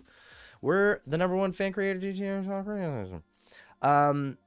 Jamie said, God, Tordai, you were impossible to keep up with, man. WCTR called and said they want their ads back. Thank you so much. I appreciate it. Ads were great. Do more. I've done a lot more. I will use more of them on the streams. Thank you. Day 3. Yep. Got to make more radio. Yes, I will. Take your time with it, Jamie says. I am trying to do that. It'll give me time to listen to day 1 and day 2 some more. I mean, already day 1 and day 2 together, 2 48-minute days, that's longer than half of the GTA Talk radio stations. Chatterbox FM is like an hour. Like, some of these radio stations in the game are way shorter than the one that I made. Not bragging. Hey, Dodgers. VPA is brought to you by the Dodgers. Hey, they won the World Series, man. Come on. And it's right by my house. I live right by Dodger Stadium, so I love it. When I'm not playing the missions in GTA 5, I'm a one-man army on a 5-star tank rampage. That's great. You deserve that on a plaque, sir. Congrats to the Dodgers, and thanks for not letting the Canadians win. Hey, that's what Americans do. Sav said the Nutbuster ad is seriously funny, bro. Props. Thank you. I don't know if you meant the one I just played or the one in the Halloween special. Go listen to the one in the Halloween special. It's even better. Pumpkin spice everything. Very good. Greg, just want to say, hey, I see you in all the streams. Greg's a super fan, dude. Greg puts the time in. How did you get the VPA sticker in-game? How did I get the VPA sticker in-game? What do you mean by that, Tordai? Blaine Bartleby, love Blaine. Hey, Jamie Hexum, I enjoy watching these streams. I particularly watch them practically watch them religiously. He does. Greg is the GOAT. Sav said it. He knows. What's your time, Vinewood Public Access? Oh, it's 11 o'clock here, p.m. That's where I live. Sav said, gonna go sleep now in Forrest Gump voice. I'm gonna go sleep now. There you go. Have a great stream. Thanks, Sav. We appreciate you being here, man. GOAT status. Bye, Sav. I love the Getaway Chronicles. I'm not really up on true crime podcasts, so it's interesting getting a window into it with the lens of GTA Online buffoonery. Yeah, I mean, to me, the Getaway Chronicles is one of the most fun things to write, and I love recording it with Shayna. She does that in like one take. Like, I direct her when she like comes over to my house to record the Getaway Chronicles. She reads it once, like cold, and it just comes out like that. She's so talented. It's amazing. Oh, Tordai wants to know how I got the logo on the studio. I understand what you're saying. Okay, so this footage that's airing over me here, over this way, this is from the ROCKSTAR editor. This is outside where I've decided the studio of VPA is, which is on the corner of Clinton Ave and Alta in downtown Vinewood, if you want to go see it in game. But when you go see it in game, you will see that there is no sign there. I put the Nightsaf. I put this logo and this sticker on here in Adobe Premiere. So I'm a pretty savvy editor. Not amazing, but I put the logos in there. So anytime you see this sign flickering and that kind of stuff, it's just me in there, little video editing. It's not AI or anything. Like, I took this, I designed the sticker, I designed the sign, I put it in there frame by frame. Like, I made this footage. So it's not in the game. No, it's not in the game. I wish it was in the game. That would be really cool. I think Tordai means the logo on your sign. Yeah. Thank you. What else? Are you covering GTA 6 if there's news live? I'll do my best. This is not my full-time job right now. I'm still new at this. Boys and girls, it is late, and I love you guys being here, but I'm still a baby streamer. I got less than 1,000 subs, dude. I'm still trying to figure this out. So I can put as much time into this as I can, but I got a full life too, you know? And like most YouTubers do too. But when it's your full-time job, you can commit 40, 50 hours a week to like doing this, being on call for these big moments like the earners call and if the trailer drops and stuff like that. You know, and we'll see if we get there. Right now I still have a TV job, so I still got to go to work and make TV shows. That's my job. That's my life. 1 a.m. for Gambit Arcana, 9 a.m. for Tordai. Man, y'all all over the place. The carton box logo too. Yeah, the trash can box. I put that in there. I forgot to add the sticker to this one. If you notice, I'm so bad at pointing to this. If you notice right here, there's supposed to be a sticker, right? It's on the window. It's not there. So I never put that in there. Sorry, keyboard is small on the phone. Fat thumbs. That's all good, dude. I thought this is single player or online. It's ROCKSTAR editor. Okay. Yeah, I make all my footage in the ROCKSTAR editor on Xbox, by the way. I don't even have a gaming PC. I'm on a Mac right now. I'm a Mac Apple dude. Then I edit on a Mac. So 1 a.m. in Illinois, baby. Is that where you live, Jamie? Illinois? Are you a Chicago guy? Adrian, what's up on the night shift? Glad to catch you live. Yo, Adrian on the night shift. What's up? What do you do, man? Tell everybody what you do over here on the night shift. Are you security guard? You stocking stuff up? Big Dick Rock said Leonida here. He in the Florida. Are you in Vice City, my guy? Are you in Vice City proper? You made this all on console and not on PC. Yup. I made this all with a fucking controller. I did. And I don't know how to, like, you know, there's no room to get any credit for that. I don't get bonus points, and I can't put it on the bottom like captured entirely on a controller, you pieces of shit. Yo, I did it. I put it in on a controller. Leonida here. Leonida. Oh yeah, bring in callers from Leonida from GTA 6. Okay, so here, do you want to know the plan for Vinewood Public Access when it comes to the new year? Because I don't know it, but I know it. My goal is to have the last thing I make for Vinewood Public Access, the station, the show that I thought up with Tommy and Blaine and Angela, be the holiday special and Valentine's Day. That'll be the last one. So that'll be the end of the 4th full in-game day that's 48 minutes long. After that, I'm going to hold off. I'm going to wait and see what GTA 6 has to offer, okay? I want to see how it works. Oh, sorry.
Hell yeah, two at a time, fool. Sure, I'll do that, Mama. I promise, really. Find no fucking and flee, baby. I gotta go, but this weekend, alright? Don't forget. Te quiero. Do you want to be a post-apocalyptic millionaire while your neighbors are resorting to cannibalism? Do you want to be living the good life or having to eat your children in order to survive? Call Monetary Science today. We buy gold and other precious metals, from silver and platinum to lead and aluminum, including the foil. You're only a few gold bars away from being the king of the apocalypse, my friend, with your choice of all the women, wine, and food that makes it through the end of days. Seriously, when things go down, women flock to the man on top of the hill with the shiny shit, and no matter how fat, balding, or boring he is. $1 invested in gold in 1800 would be worth over $15 today, or maybe more. Now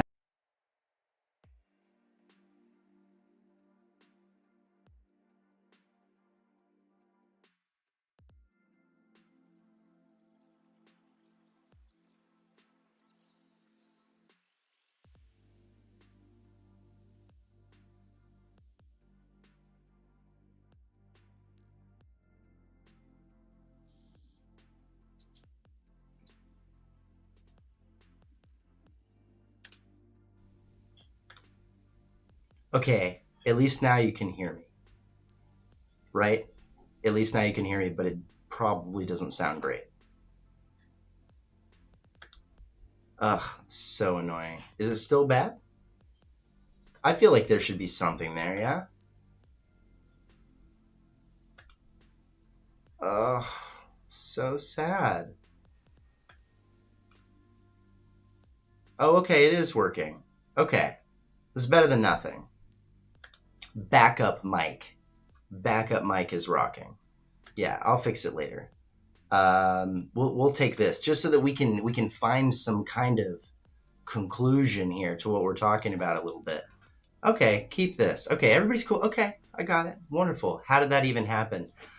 Honestly, I'll tell you straight up too, because I'm gonna pull this because I'm not using it anymore. This mic, I like it. The Shure M7, it's a good mic, but it's absolutely, this connection is not great. So I'm working with my my camera actually has a pretty solid backup mic on it. So this is the camera mic actually. He backhanded the mic so hard he broke it. No, it's not even that. It's just the port on it and the cord sucks. I just need to get a new one. That's what it is. Whatever. I'm ready, dude. I'm production ready. I got a backup mic. I'm not even worried about it. What the hell were we talking about? The holiday specials? Wasn't that the thing? Okay, here's the plan for VPA. I'm gonna lay this out even shorter now. It's a good thing when you have to say things twice because it makes you say it shorter. Here's the holiday plan for Vinewood Public Access. I'm a patient safety attendant, level 2 trauma, Florida hospital. The stuff I've seen here is pretty fitting for GTA. Oh, I bet, dude. Well, pay attention, level 2 trauma, Florida hospital safety attendant guy. But in the meantime, we're here to keep you focused. Big Dick Rocksteady smacked the mic and he stops talking. See how that works, boys? Okay. Don't extrapolate that to mean anything else. That's not a good idea. Adrian, I believe that. What did Adrian say? Oh, it's that he's seen the GTA stuff. Yeah, for sure. Okay, here's the holiday plan. We'll talk about this and this. I think we're good. Maybe we'll go a little bit longer. I don't want to go crazy. This has been a good stream, though. Really thank you guys for showing up. Again, Vinewood Public Access. If you're new here, say something. Let me know. I love seeing new names in the chat. You will not keep up with Tordai's chat rate, so don't be hard on yourself. Everyone is slapping. Luckily, no Nightwalkers. I like the idea that everyone's slapping. That's what you say. Hey, the trauma department, we're good. Everybody's slapping, dude. New Year's is interesting. I don't think we're gonna do New Year's special. Oh my god, this stream chat thing is not good for people with ADD. Here's the thing. Here's the holiday plan. We're going to do 2 more. So I made a 420 special. You can go watch that now. It came out in April on 420. I made a Halloween special that came out on not Friday, last Friday before, like a week ago. That's longer, like twice as long, almost 3 times as long actually. And then I'm going to make a Christmas special that's like 20 minutes long. Then I'm going to make a Valentine's Day special, and I have something really, really fun planned for that. A friend of mine came over, and we were talking about something, and I got inspired for this whole idea for Valentine's Day. So that's going to be pretty good. Those 4 specials will make out the 4th 48-minute day. So that way, there's Broadcast Day 1, Broadcast Day 2, Broadcast Day 3. 1 and 2 are already out. 3 is in process. And then the holiday specials will be the 4th day. That way you can listen to a 4-day in-game day loop of VPA, which will officially make it, until 6 comes out, the longest GTA Talk radio station of all time. I did it. Okay, now I can go back to chat and think about it for a second. Think all of chat and Rob as well for the stream. I've had a good time. Oh, Jamie, you headed out, man. Get some rest, dude. It's late. 1 o'clock in the morning in Chicago, dude. Oh, and I missed all the chat from earlier when the fucking mic was getting out of control. Single for Valentine's, no girlfriend, been for years. This is going to change everything for you. The Vinewood Public Access Valentine's Day special is going to change everything. Don't even trip. Santa specials too. Yeah, I'm doing a 20-minute Christmas episode. That's my whole point. I love Christmas, man. I cannot wait to decorate my place for Christmas this week. It's going to be awesome. Me and my wife, we go crazy about it. Stav's still up in here. Nah, Stav went to bed. Y'all should definitely collab on a retrospective video. Yeah, we got a couple of collab ideas we've talked about, and I'm going to be on the round table, I think, at some point. So, nah, I'm still chilling. I'm just handing out props. I'll appreciate you, Jamie. Sometimes you say nice things, and it sounds like you're taking off. We appreciate you. Let's see what else we got. Savvy still up here. Y'all should definitely collab on a retrospective video. Saw that. Got a commercial for you. Gambit Arcana, what is your Holothankmas? Bought a shirt that celebrates Holothankmas. I like that. Last snow day in GTA this December. I know, dude. Here's I got a soft spot for GTA Online snow days. Man, I have traveled over the years around that time and realized that I was going to be away from my place for the snow days in GTA. And I packed my Xbox and took it with me so that I could not miss it. I've played it every year since they've added it. It's one of my favorite things. Christmas commercial or New Year's commercial on BPA? I mean, there will be both. Basically, what I'm going to do is I'm going to take characters and businesses and different things I've already done in the first 3 days and then give them Christmas versions of ads and call-ins and stuff. Like, we're going to hear from people on Christmas that we already met in the VPA episodes. Like I did with Halloween. Like, Halloween calls back other characters. That's the idea. You see, that's what we creatives like to do. World building creatives, which I'm not trying to lump myself in with the people who made this game, but they inspired me and grew up on it. So I think like they do. And I love making little universes of characters and finding out how they interact with each other. Like, having Ahmed from Nutbuster is so fun. But my favorite part is that he and Tommy like get along. And Tommy doesn't like anybody. Like, people call and he's like, next, whatever. But Ahmed calls and he's like, fuck yeah, it's this guy. Like, that's a fun thing for me to figure out as a writer. Like, how to build those worlds and shit. Which is why I'm only going to make 4 episodes of VPA. And then I'll probably create something new with new characters. Something that fits in Leonida. Will Tommy ever do anything in Leonida? Maybe. I don't know. But that's not my primary goal, is to keep Tommy singles going. You know, I just want to make new stuff. Are you sticking with it going into 6? Oh, I didn't go back far enough. It'd be good to see you on the round table for sure. I remember the first ever one ever. Had a crazy fun time throwing snowballs at friends. Oh, dude, yeah, GTA Online in the snow's the best. Jamie Hexam said, you're an Xbox guy. Are you sticking with it or going into 6? Man, I'm strongly considering buying a PS5 Pro, dude. I haven't been on PlayStation loyally since like PS2, for real. I never owned a PS3 or 4, ever. I've been on Xbox since 360. And I love PlayStation. I just jumped ship and I stuck there. Because you buy games in their ecosystem and shit, and then you're trapped in it. But if you've been paying any attention to Xbox, don't put money in Xbox right now. My God. Like that, oof. So, man, I'm thinking about getting a PlayStation.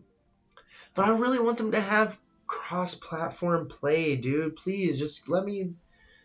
please play GTA Online with people on PlayStation and Xbox and PC later. And, like, we all do it together. That would be cool.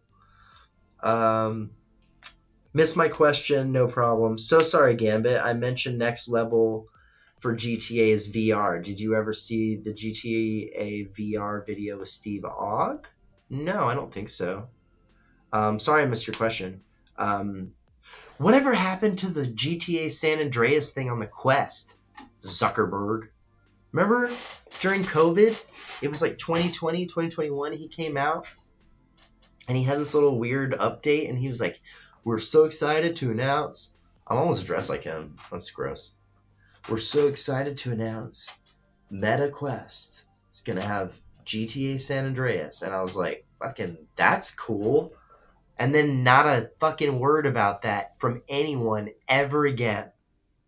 What? Oh, infuriating. Are you going to stream GTA 6? Yeah, probably. I'm very torn about that. I'll talk about that in a second.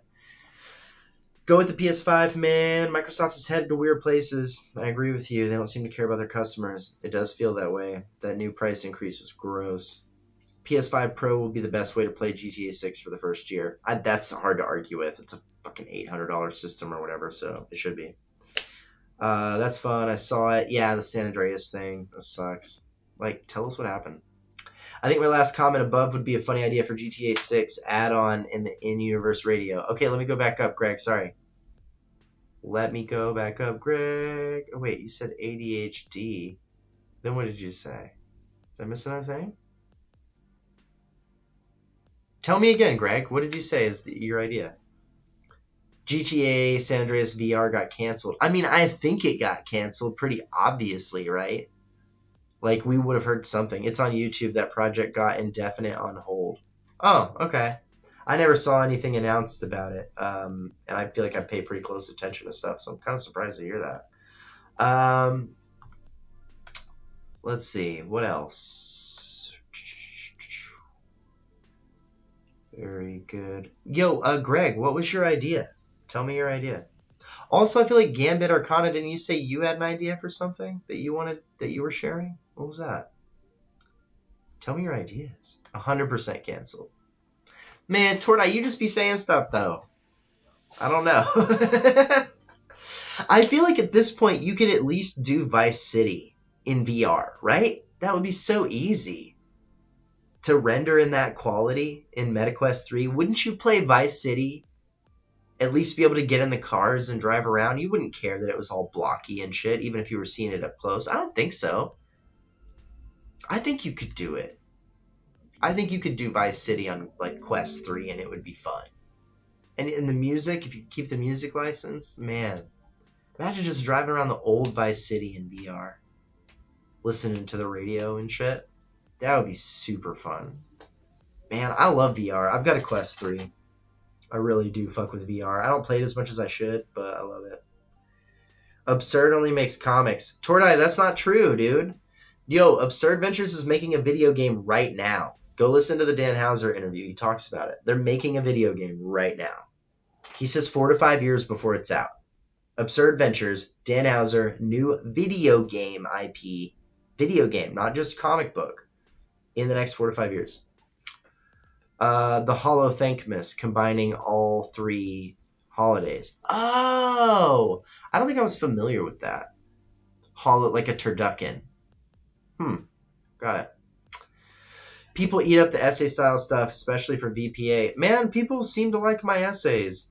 A bunch of people got mad at me in the comments on my last video that I suggested that they shouldn't watch the Dan Houser interview with my thumbnail. Go watch it, jackass. Absurd Ventures also makes an audio series. Yeah, they do. With Nigel Dave and all those characters. They're making all sorts of fun stuff over there, dude. I can't wait to see what Absurd Ventures does. They've just been so damn quiet. And now it seems like he's a little bit out there, which is great. PSVR 2, Big Dick Rock says with the PS5 Pro, it runs smooth as fuck. That's cool, man. Hell yeah. Dan has a podcast. I mean, yeah, Hauser has an audio thing that he made. He doesn't have a podcast. That's misleading. Batman Arkham VR game was better than it should have been. Brian, that's called Brian. You are so right. Are you British because you put that is called Brian? That is such a British thing to say someone's name is... Oh, he's called Brian. Well, okay, they call him this, but what's his name, right? That's such a British thing. I'm happy we finally hear from him. Filter says, what up, Filter? Are you new, Filter? Filter Fish? He said 2. I keep a keen eye on Absurd Ventures. Oh yeah, you had a couple comments, man. I missed them. I'm working on the chat thing, man. I'm new at chat. I'm trying to be here for y'all. I'm trying to read it out. I'm gonna get it on my screen soon too. I'm so itchy. Yeah, I'm happily finally heard from Dan Houser. I love that interview. It was amazing. I loved hearing about how his personal stories have influenced the game. Like his time as an immigrant in New York, influencing Nico is in Liberty City. Man, that stuff's fascinating. Filter said, what up, bro? I'm new. Yeah. Welcome, dude. Happy to have you. Welcome to Vinewood Public Access. If you don't know, we're the #1 fan-created GTA talk radio station. We do live streams over here, yes. Oh, yes, we do live streams over here. I do crazy voices while we do live streams, my man. So we're going to be doing a bit of a live stream from time to time. But you know what but you know what else? We're a GTA talk radio station. So go check that out. Brian said, but it's a Monty Python reference. You're so right, and I did not think of that. Brian that is called Brian, like from Life of Brian, right? Man, what's wrong with me? But I'm American. You just have good taste in comedy, dude. That's all. Greg said you missed it again. No, Greg, never. Further below my ADHD comment, I think that my last. You just referenced what it was again. Why don't you just tell me what it was, Greg? I literally on my chat, Greg, I have you saying ADHD, and then I do not have you saying another thing until you said, I think my last comment above. I don't have it. It's not here. Tell me again, Greg. And then he said further below my ADHD comment, and then he said you missed it again. That's all I got. Tell me the idea, Greg. G Money 1990. Filter, what up? What up, bro? Dan Houser didn't want a female protagonist in GTA though for some reason. Why not? Where is that? Tordai, you're like the New York Post. I love that you exist, but also you're like half full of shit. The stuff you say is sometimes just not true. But that's okay. Big Dick Rock said, I can't speak for Dan, but maybe it has to do with them having 1/17 the tensile hand strength of the average man, and therefore the physicality being implausible. What? Big Dick Rock, get out of here. You sound like a big dick right now. Get out of here. Man, I'm so stoked to play GTA 6. Filta, we're stoked too. That's why we're sitting here in this chat at all hours of the night, burning the midnight oil, talking about GTA, because this fucking game's not out. If it was out, we'd be playing it. Brian is cool. Brian, biggest dickus was too obvious, and my name is Brian. Just seemed to work better. Very good. Greased Up Gaming. What do you make that Rockstar canceled the medieval game? That's not really what he said. I hope they don't forget about Jerry Kapowitz in GTA 6. That's the guy who finds the jewels at the end of the diamond thing, right? And says he's going to Vice City. I hope so too. Yeah, 100%. What do I make of the canceled Rockstar medieval game? Based on what Dan said in the interview that I remember, it wasn't that the game was canceled as much as that the game didn't get started. They talked about it. Like, that was one of the things that they talked about several times. But I don't think there was ever a medieval game that they started and then they didn't do. Agent got canceled. Agent had a bunch of different things. And then eventually kind of became a DLC for Trevor. And then that kind of turned into the Doomsday Heist on GTA Online. So that was canceled. And Dan Houser explained that he didn't feel like an open world spy game worked based on the work that they put into it. They didn't feel like that made any sense. And then I saw someone in a chat at some point mention Hitman, but that's not an open world game. That is that's a strategy game that is in a sandbox, small scale sandbox strategy game. That's not, Hitman is not open world. Hitman is not like GTA. Yeah, he said it never got past preliminary phases. That's true. They never even started. I have a feeling GTA 6 Online is definitely going to crash on day one. I mean, probably. Fine. Take your time.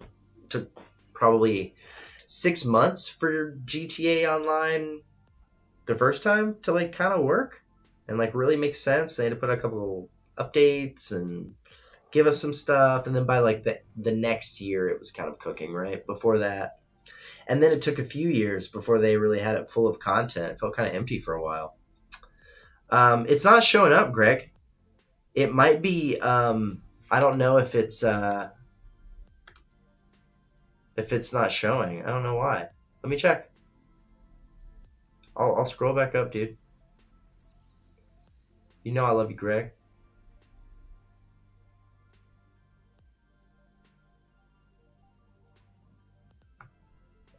I'm gonna double check. It's not showing up, dude. I don't know if your idea is getting like, maybe it's getting hit with a filter, like bands, you know what I mean?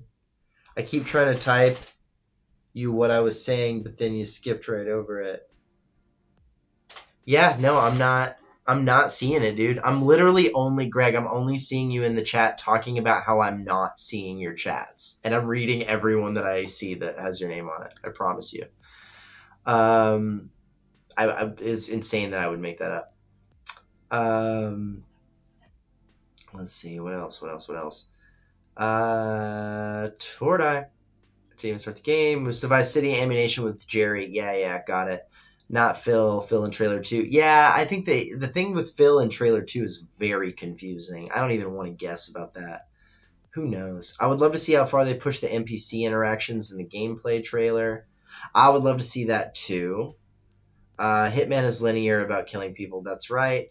Greased Up Gaming says Agent would have been a horrible release. That's a good decision in my opinion. Yeah, I everything he described, he went in detail about why it's hard to have the agent thing work in a long-term story open world game. He explains it way better than I can. So go watch it. Dan Hauser explaining why Agent was canceled is fucking peak.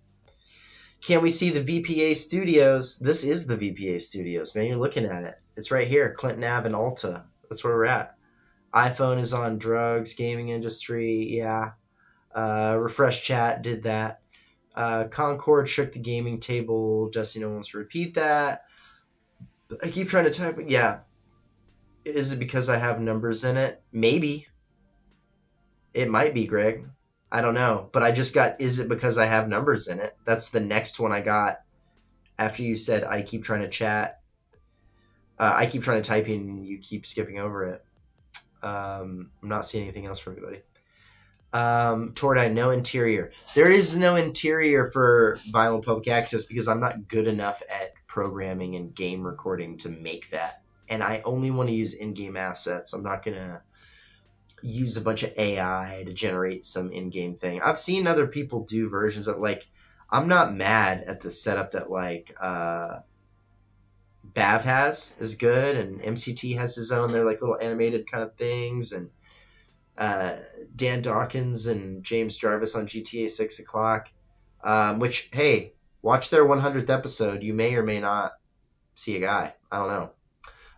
But they do an in-game thing for theirs, which is kind of cool, but I just don't like the way it looks. So right now, Tommy is a faceless voice behind this studio. That's all there is.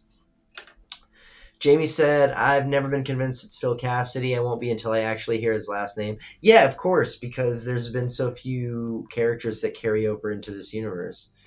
If you want to know if your chats show up, watch on television with chat on. That's good advice. I probably should have it on the screen in my office, but I don't. Dan Hauser wrote everything. It can't be him, no way. Maybe Phil's son. Yeah, I'm with you. Grease Up Gamer said, I believe Dan knows what he's talking about, so if he said a spy game wouldn't have worked, he's right. I believe him. Yeah, absolutely. And the way he describes it also makes perfect sense. It doesn't sound like he made anything up. It's like that when he describes it and he's like, the criminal thing makes sense. Being a criminal is easy. Being a good guy is harder, which is why Jason's not a cop, by the way. Struggling to find employment in Leonida and Vice City. I have a solution to all of your unemployment problems. Hey, I got that, Greg. Good. There's the first part. Do you have the option to allow super chats? Not yet. You've got to get to 1,000 subscribers to turn on super chats and all monetization. You got no. You have to get to 3,000 watch hours for the first bar, and you have to have 500 subscribers. I have 500 subscribers.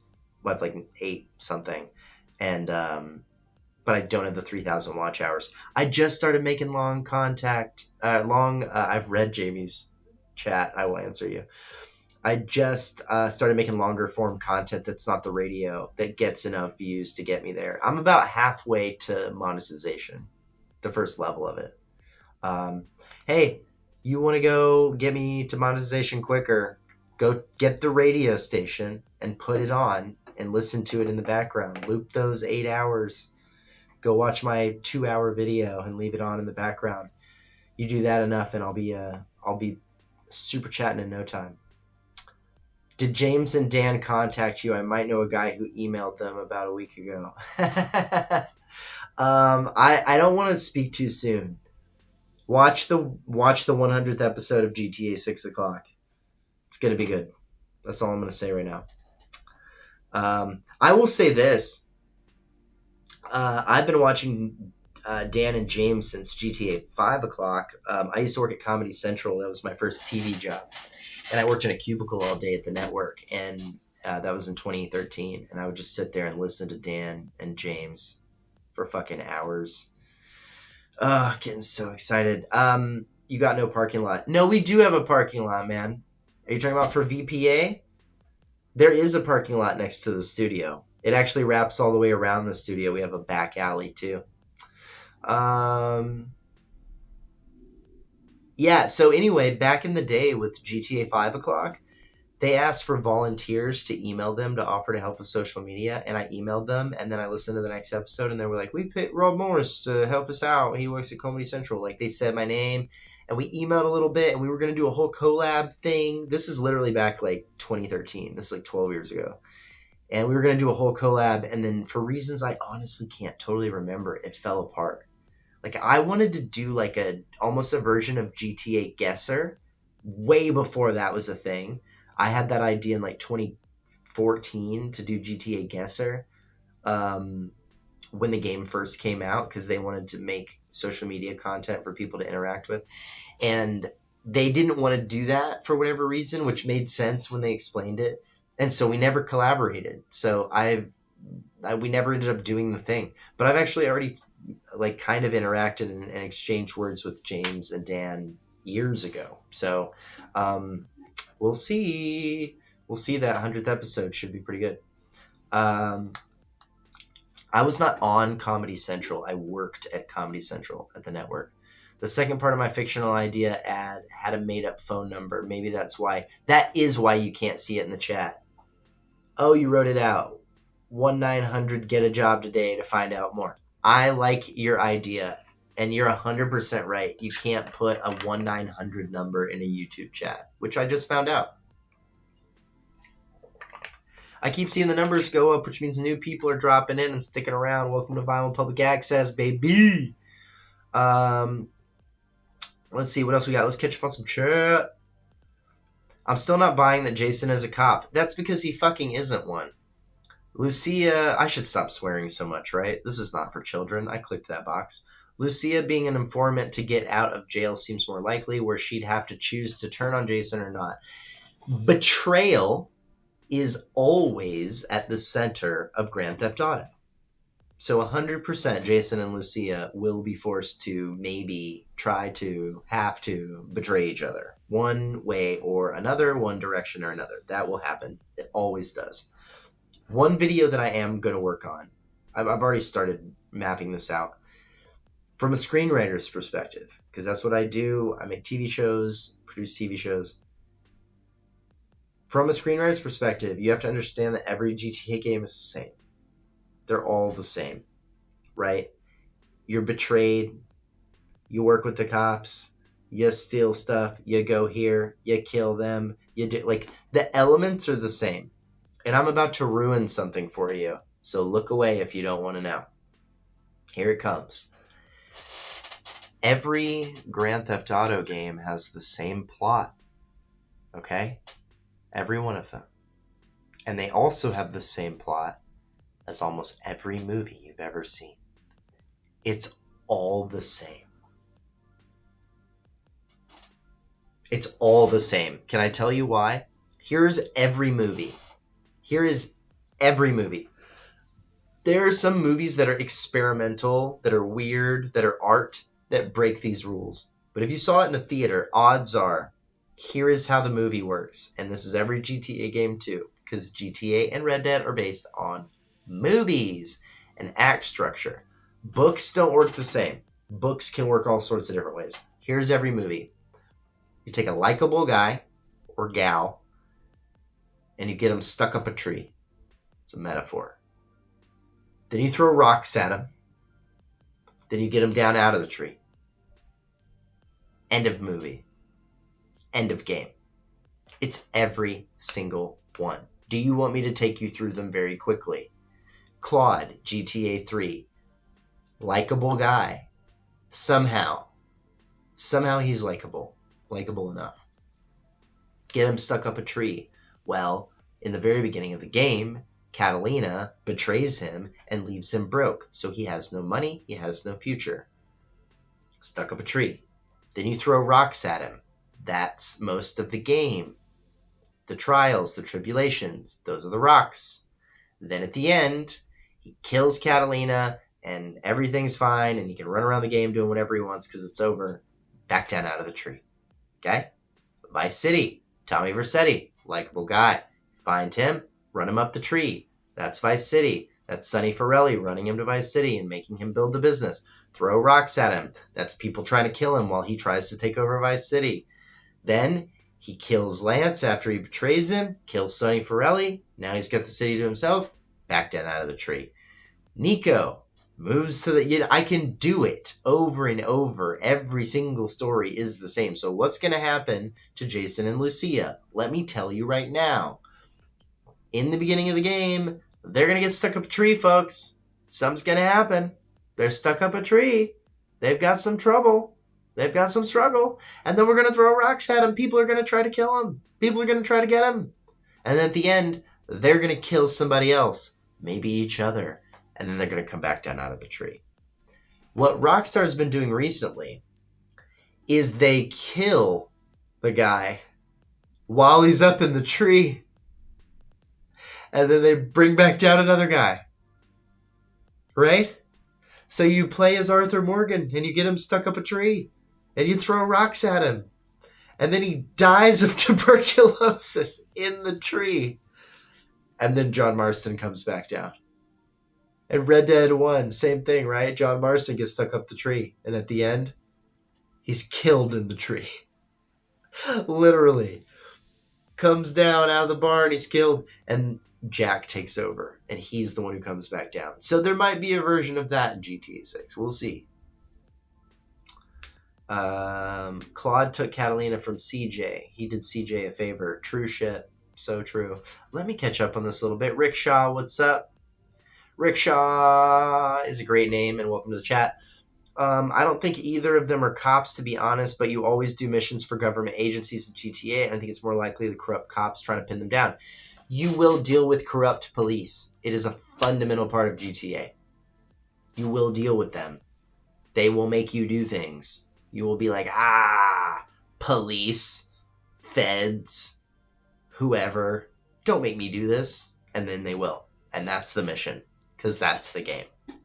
Every single time. I think the corrupt cop betraying us, shaking my head, killing what it looks like, right? Ratting on us, yes, trust, yes, Michael Bay, this is all correct. Yes, what's the saying? There are only 6 or so types of stories. Yeah, that's true. I don't remember the number, but you're right. More metaphors. Didn't get that one. Yeah, dumped by girlfriend. Same with CJ. Yes, Filta says, lol. It's crazy work. To be fair, that's Red Dead. They haven't done that for GTA. They give you a choice in your path. Yeah, the end of GTA 4 and the end of GTA 5 both let you decide who dies. Right? Both of the games are designed that way. If they stick with that, they could easily have you choose who dies at the end of GTA 6, and the whole post-game, you're only one of the 2 characters. That would make you give a shit. That would really make you care. And what would be great, and I think I don't want to give credit to the wrong person, but I think McTannen pointed this out in the first roundtable. What would be great is if choices you made throughout the entire story, not at the end, not do you pick A, B, or C, Franklin, not like the second to last mission for Nico that decides whether or not it's Kate or Roman. The whole game, you're making decisions that by the end result in the death of Jason or Lucia based on what you did. And you can't go back to your last save and start over and get the other ending. You want the other ending? You got to play the whole fucking game different. You got to go back to the beginning and have a completely different attitude about trust or a completely different attitude about working together. I think that is absolutely like the best way it could work out. Punish me at the last minute after 100 hours for playing the game this way. You made those choices? Well, guess what? Now this happens. Ugh, that's good storytelling, dude. That is good storytelling. Like, they want to make it to where you can just go back like one mission and change what happened. Fuck that. Make me earn it for 100 hours, because you know I'm going to go slow the first time I play this game. I'm not speed running this game. I don't think most people will. Supercharged said, I think the relationship meter will matter. I gotta take these headphones out. I think the relationship meter will matter, like the honor meter in Red Dead 2. Yeah, I've heard stuff like this. Based on either which way they will betray each other or stick together, etc. Yeah, absolutely. It's a Bonnie and Clyde story and they both have to die. I don't think that's true. I think that's the misdirect, but it could be that. I'm totally fine with them both dying or escaping and going away and being replaced by a different character that then you finish the end game in. I'm fine with that RDR style. Totally cool with that. Let's see what else we got here. There's 2 endings in Manhunt that you get depending on your actions if you either killed more or less people or something. Okay. I didn't know that. That's cool. I've never played Manhunt. I really want them to make Carcer City again. We hear so much about it and we've never seen it since Manhunt, and I want to see more. Fishy, what's up, Fishy? Oh my, it's Vinewood Public Access. What's up, Fishy? How's it going? I have not listened to the roundtable yet, dude. I've been running around all weekend, but I cannot wait. It's on my list for tomorrow. I'm gonna listen to the roundtable episode 2. If by chance you're in this chat and you're not aware of the roundtable happening in the GTA community right now that Sav is putting together, please pay attention to that. My God, what a great idea. Let me try to catch up on this a little bit. Choosing who dies and keeping that character would make the game even more replayable. Right? That's what I'm saying. Take-Two would love that idea. Don't tell them. No, I love it. Make me play the whole fucking thing over. Do you guys ever play Star Wars Knights of the Old Republic? That kind of had that vibe. They had a bit of an honor meter, light side, dark side, and by the time you got to the end, it was kind of too late to make changes to what was going to happen in the end. Okay, but who do we play as if they die in the end? I don't know. Cal and Raul? I mean, I don't give a shit. I don't care who we are in the end game. I'm not a big end game guy. And who cares what your avatar is as you wander through the end game? If you want to be Jason and Lucia again, just start the game over. Easy. Consequences. No second choices. Yes. That's what I'm saying. I don't like speedruns. Me either. Everyone say hi to Fishy. Honor system in RDR2. Most people will replay it anyway too. That's what I'm saying. No more tragic endings. Filter. No more tragic endings? This is GTA, man. Come on. It's gotta be tragic. And what do you mean no more tragic endings? Like, GTA 5 is not tragic. You pick option C, they kill everybody who's a problem, and then they go on with a shitload of money. Everybody wins. It's one of the reasons why some people don't like GTA 5's story, because it's not tragic. So I'm gonna disagree. Filter, that's part of what makes Rockstar good, though. They make you feel. He's right. GTA 5 catches shit all the time for not having that weight. It's because it's not sad enough. Yeah, the good ending and the bad ending. Good ending, you forget everything and you start as a new person, new name, new life. End in the asylum life with 2 personalities. Man, yeah, that's something to unpack. Phil just said, I'd like to go to South America, South or Central America and GTA rather than Liberty City again, even though I love Liberty City. Let's go South. I disagree, dude. I'm sorry. I want to go back to Liberty City in 2025 so bad. I got a hard on for that showing up in any way. Online mode would be great. Give us Liberty City back for online. Fuck. Sorry. That's I haven't decided how much I'm gonna swear on this channel. But man, oh god, I want Liberty City back. So, and they need to do so much work on it because New York is not like it was in 2008. It's so different now.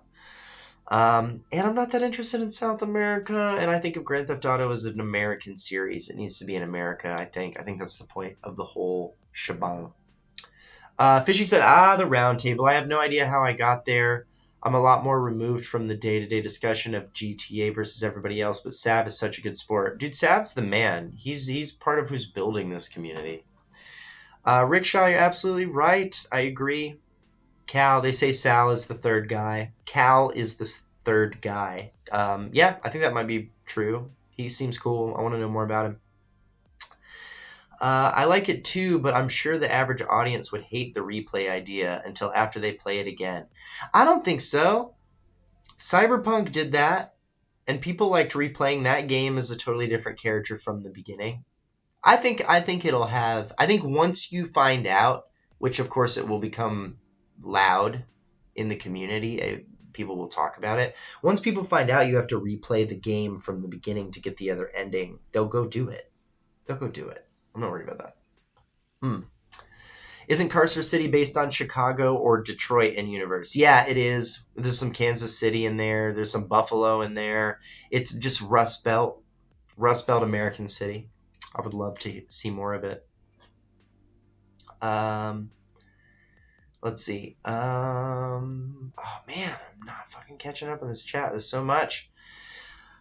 Here we go. Oh, Fishy said RDR2's honor system worked because of how contained the chaos was, but GTA has modern weaponry, explosive things in the world.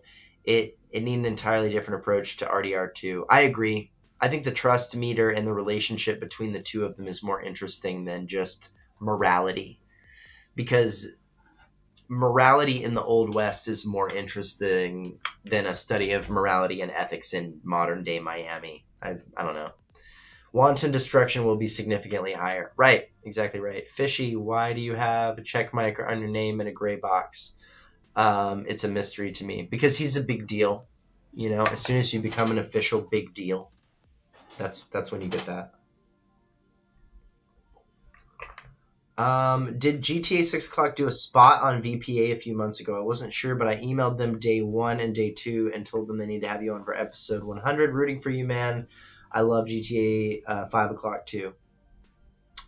I don't think they did a spot on VPA. If they did it and didn't tell me, and I listened to their show pretty regularly, so I'd be surprised if I had a spot and they referenced it. I would love for more outlets to cover what I did. I'll be honest and confident about that.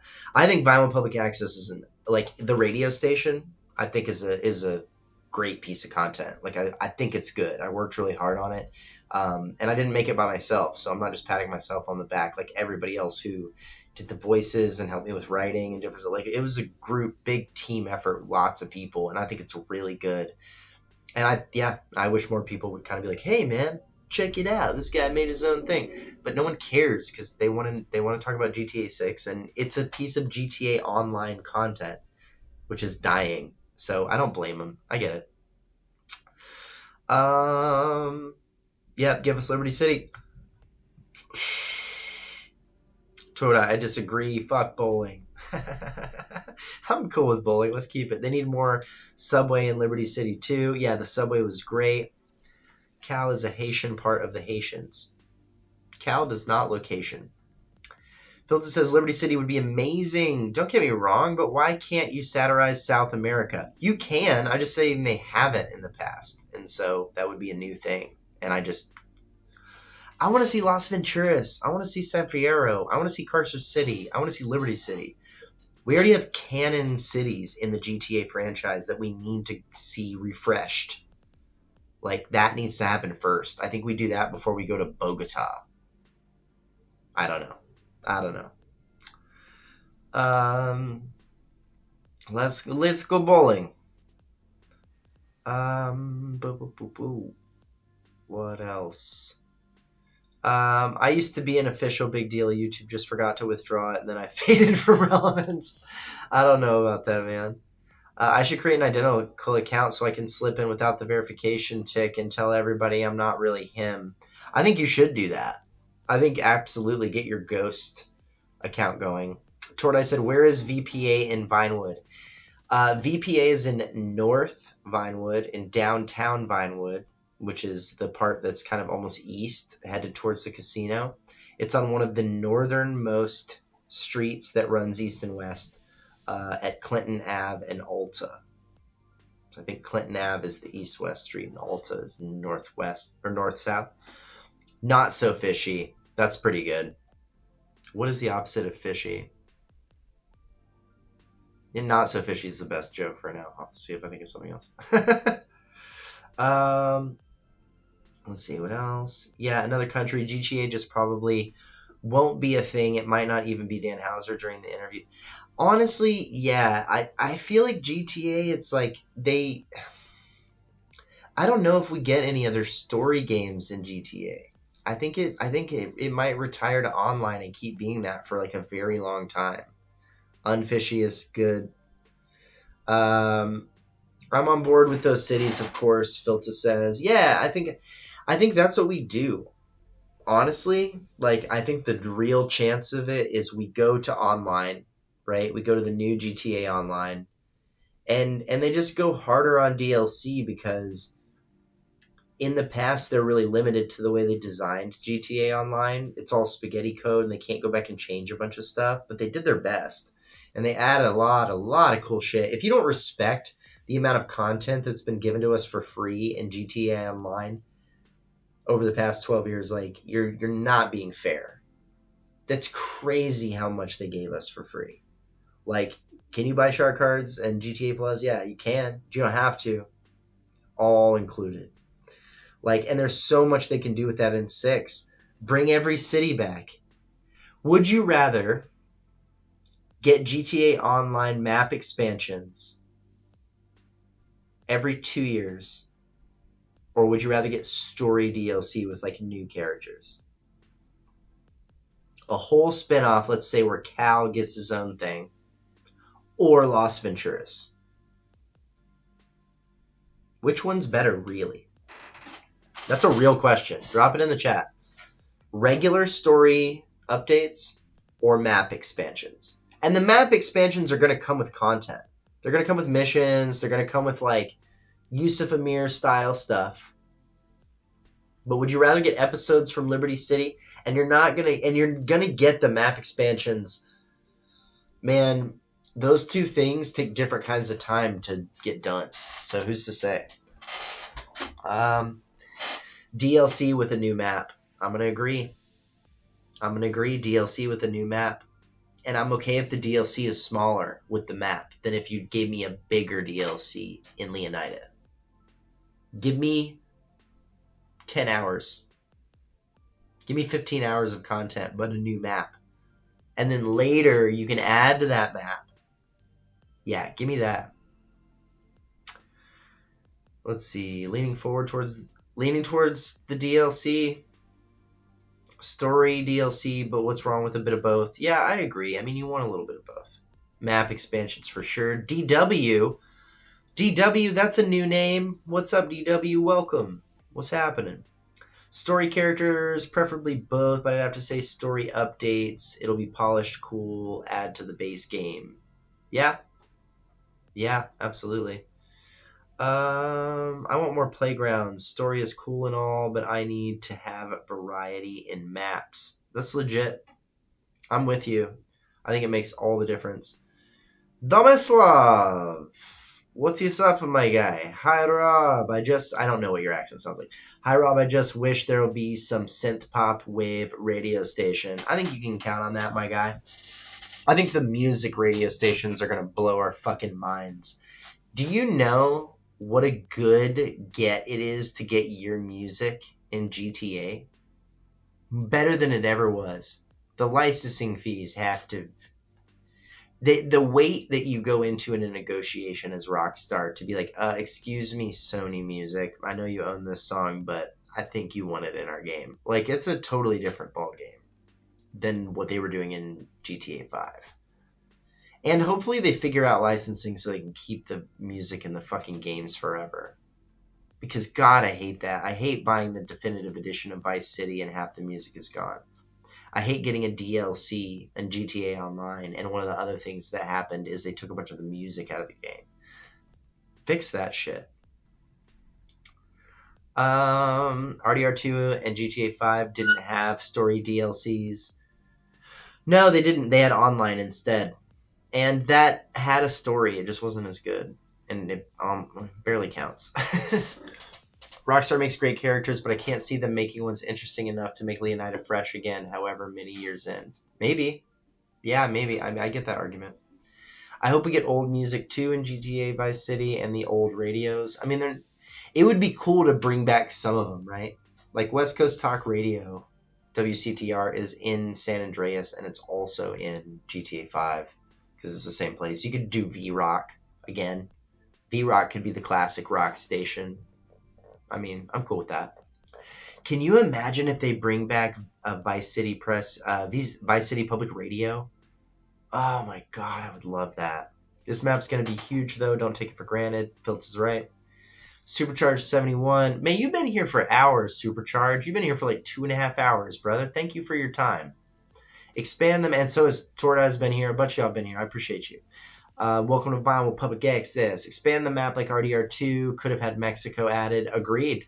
They absolutely could have done the work to add Mexico. And it was almost all desert anyway, so I'm kind of surprised they didn't. The mod's incredible on PC. I believe that. GTA Vice City had the best soundtrack. No debate. That royalty check, though. Yeah. No, that's not really how that works. Like, you don't get royalty checks when they license your music. Like, you get a licensing deal and they pay you like every year for it or whatever, maybe. But some of them are just like, you can license it for 5 years and then it runs out and then you can't have it anymore. And that's just what it is, which sucks.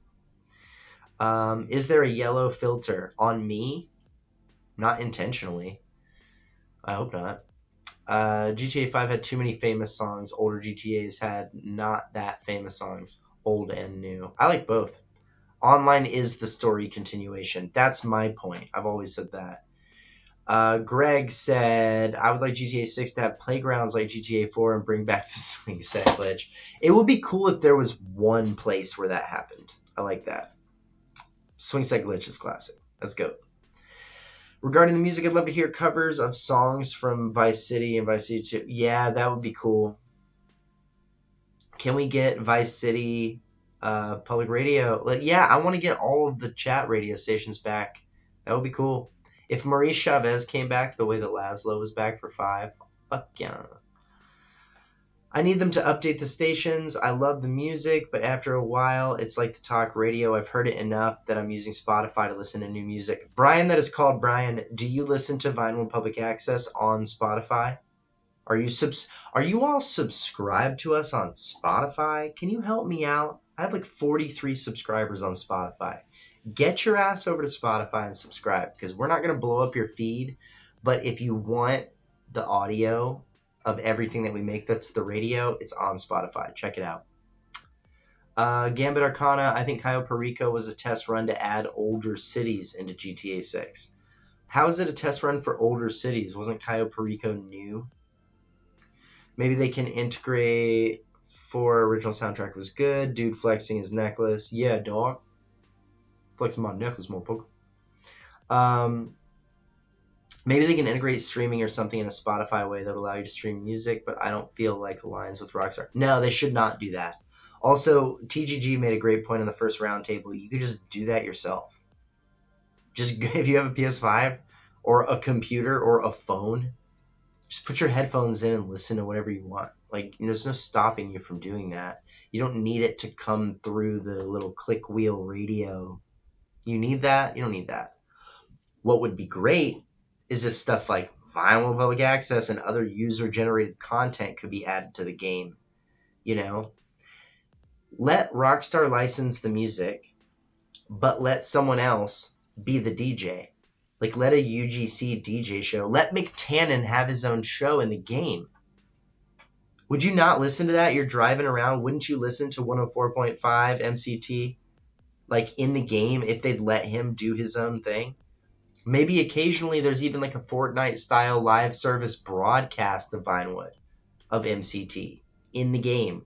Everyone logs into GTA Online on Friday night, and there's a block of 2 hours of fan-made radio. And it's in the game, but you got to be there to hear it that night. It's live.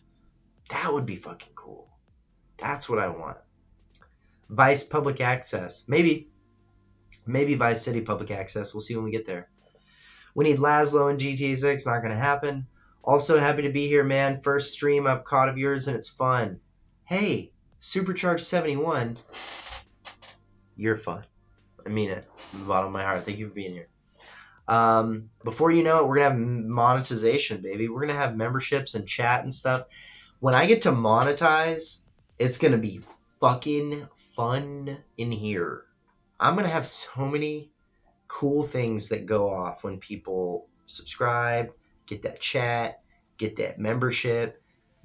I'm going to start giving stuff away. I'm going to do giveaways. When we get to monetization, we're going to start doing some really fun stuff here. And you're going to be in the chat being like, hey, was here when he started back in the fall of 2025. I was here myself. I was a young man. I'm not going to do this bit any longer. I bailed. I'm sorry I did that. Achievement unlocked. You gained a new follower on Spotify. Let's go. Gambit Arcana said, adding to old cities in, but fly to them. I would love add the old cities in, but man, if you can travel to them, get in a boat, get a plane, and go. I mess with that. Fuck a loading screen. Live concerts would be cool. Live comedy shows. You guys probably all remember Ricky Gervais and Cat Williams from GTA 4 doing stand-up comedy. No reason a stand-up comedian can't do a special in GTA. That would be cool. MCT for life. Rickshaw is correct. Live concerts will happen. Bet on it. Rickshaw says bet on it. Place your bets, folks. Make 6 online like Fortnite and Roblox so you can build new buildings, etc. like RDR online. I think to some extent there is going to be an element of that. I'm hoping for it. I'm trying to build my own TV, radio station, studio in GTA 6 online and run my own entertainment empire. Let's go. Back in my day, hell yeah. How long do you have to go until you get to the point of monetization on your channel? You know what? I'll tell you right now, because it's after midnight, so it probably updated. Let me go check. Where are we at in the road to monetization? To get all the way to full monetization, you need 1,000 subscribers, and you need 4,000 public watch hours. For the first tier of monetization, you need 500 subscribers and 3,000 watch hours. Currently, VPA has 855 followers, so we're getting to that 1K. We're getting pretty close. I'd love to close that out in the next week or two. That would be pretty cool. And we're at 1376 valid public watch hours as of October 29th. So that's going to go up another 150 or so, maybe 200 from the Dan Hauser video I put out. I think that's at like 200 watch hours. So we're getting there, man. We're getting there slowly but surely. I'm not trying to rush it, but I'm also trying to cook, trying to make sure I'm making good stuff for you guys. And I like doing the live stream stuff, so thank you guys for dropping in. It's midnight here in Los Santos. It's midnight here in Vinewood, where I live in real life. What else do we have here? That would be sick. I don't think live stuff was in 5 and missed the comedy shows and stuff from 4.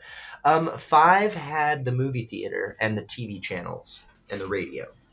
Those are the entertainment that are in that. But there's only so much of it, and they never updated anything other than the radio, and they never updated the talk radio except for this tiny Ron Chakowski podcast thing. It was like nothing. The in-game entertainment is the thing I want to see opened up to UGC.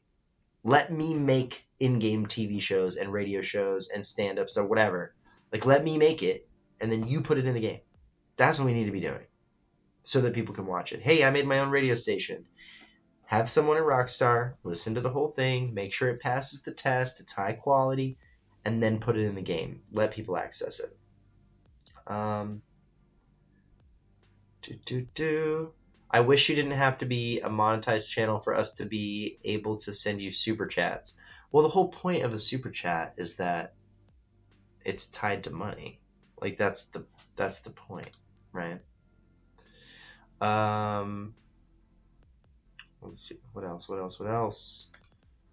Oh, I do have a little participants thing here. That's very good. I didn't know I could check who's actually in this chat. But of course, everybody's not labeled because that's not everybody. We got like 17 viewers right here. That's a lot for us. Damn. Welcome. It's midnight. Vinewood Public Access. You know, there's not a lot of channels that I've noticed on YouTube that stream at this time. Do you guys need a late night streamer? Is that what you need? You need to, when you got that insomnia kicking in, it really is meant to be, what do you call it? It's meant to be a late night kind of show. That's always been the vibe. Let's see, what do we got here? Oh yeah, there is a top fans. I haven't really looked in there. Tordai, how are you not a top fan? You're like a chat machine. Tordai, you're number 7. So I don't know how you gain the numbers here, but bro, Tordai, it's not just the chat making it happen. Real Supercharger, Gambit Arcana, Greg, you guys are crushing it right now. For some reason, I don't know how the XP works. I wonder if Lucia and Jason are a deliberate nod. Laura and John, the queen and king of the Everglades. I think there's going to be some references there. I've heard a little bit of that. I think it's mostly a Bonnie and Clyde thing, though. I think that's what they're pointing at. That's what they're driving at. 3 a.m. over here in Florida, brother. Brother, it's 3 a.m. What are you doing up at 3 o'clock in the morning in Florida, man? I don't even know what this accent is. It's like, is it Northern England or is it like some kind of Scottish we're working our way to? Oh, I don't know.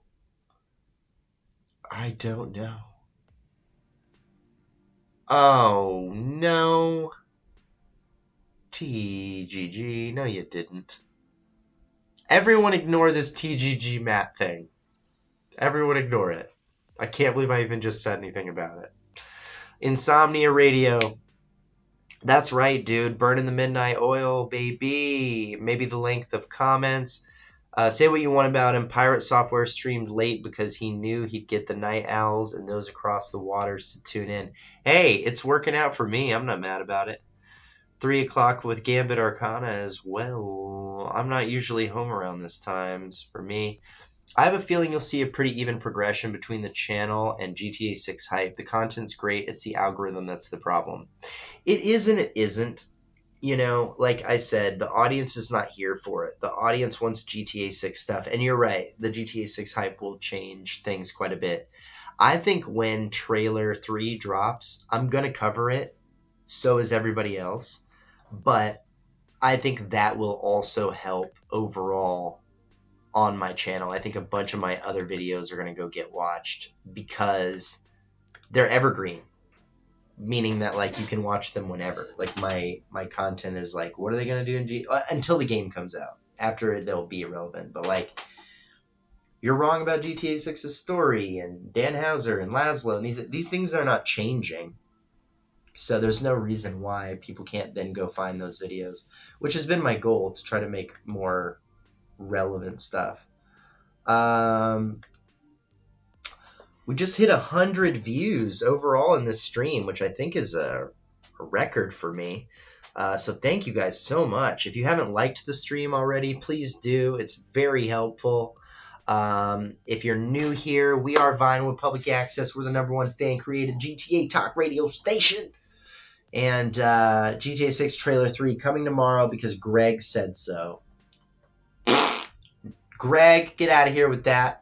Even your silly emojis. We shouldn't even be joking about something like that, man. You never know.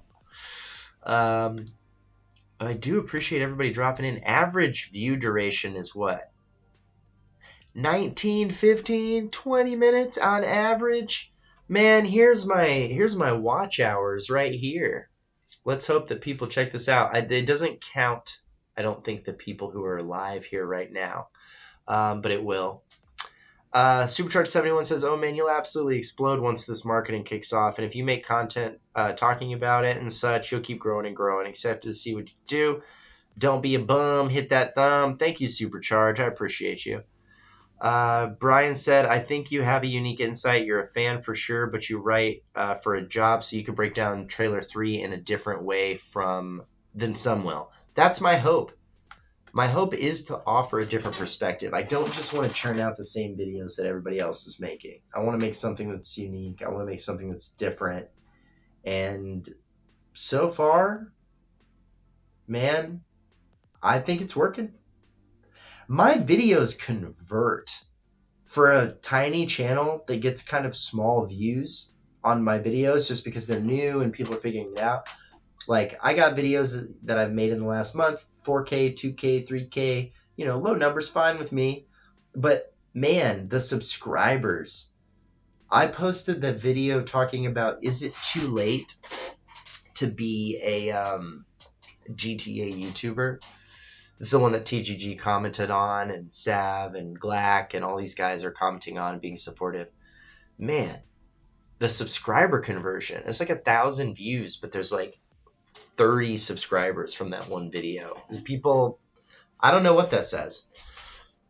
I don't know what that says about what we're doing over here, but clearly people are showing up and they're messing with it, which I really do appreciate.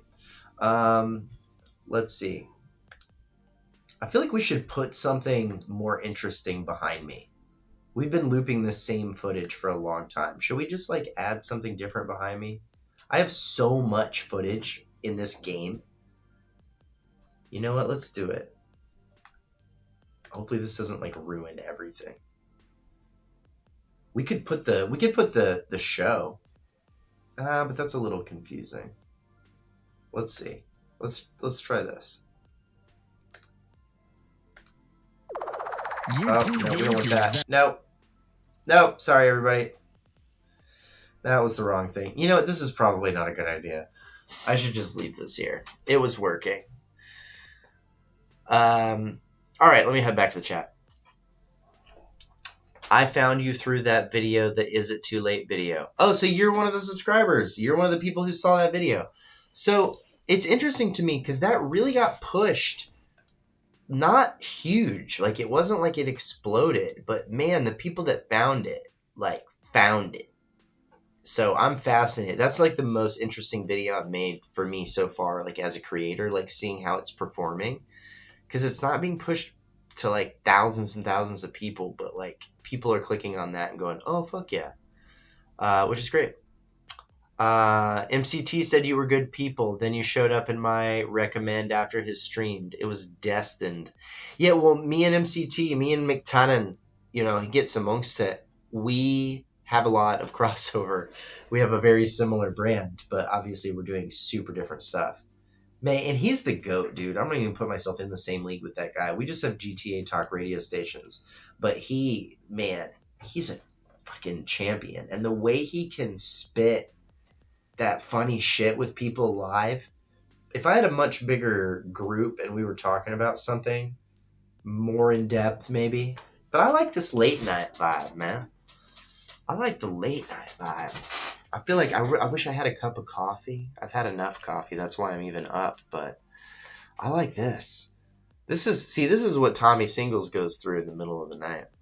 This is what it's like for him. He's just sitting here manning the phones. All right, you know what? We probably got to wrap it up pretty soon. It is 12:15. So if you guys have any final questions or thoughts, throw it in the chat. Let's talk about it. Do you think we're gonna get the trailer this week? Do you think this earnings call is gonna matter at all? What do you think? It's like an Adult Swim type vibe, late night. It's cool. I agree, right? That's why I picked the late night footage of the studio. Because this is what Tommy's looking out the window and seeing it. 1 o'clock in the morning. If you're just joining us, we're the number one GTA Talk radio station. I say number one because fucking no one else has ever made what I made. Come on. It's a full in-game canon radio station in Grand Theft Auto. Countless callers, ads, miniature shows, story arcs. It's so dense. None of their radio is as dense as Vinewood Public Access. Their shit is like meant to kind of disappear, and you tune it out a little bit. Man, there's like multiple stories told on my radio. Damn it. Go watch. YouTube isn't algorithms. It's magic, JQ. Wow, you're West Coast based. I am. I live in the real Los Santos, baby. I actually live in the real Mirror Park.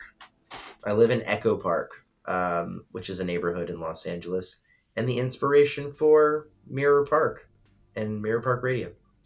And just like Tommy Singles, you're not funded either. So true. Yeah, we are woefully low on funding. What's crazy is at some point when we get monetized, I'm going to start playing the angle of like, please keep VPA alive. We're falling to the wayside of running out of money. It'll be a fun angle to kind of be like, we appreciate the chats. You're keeping VPA alive.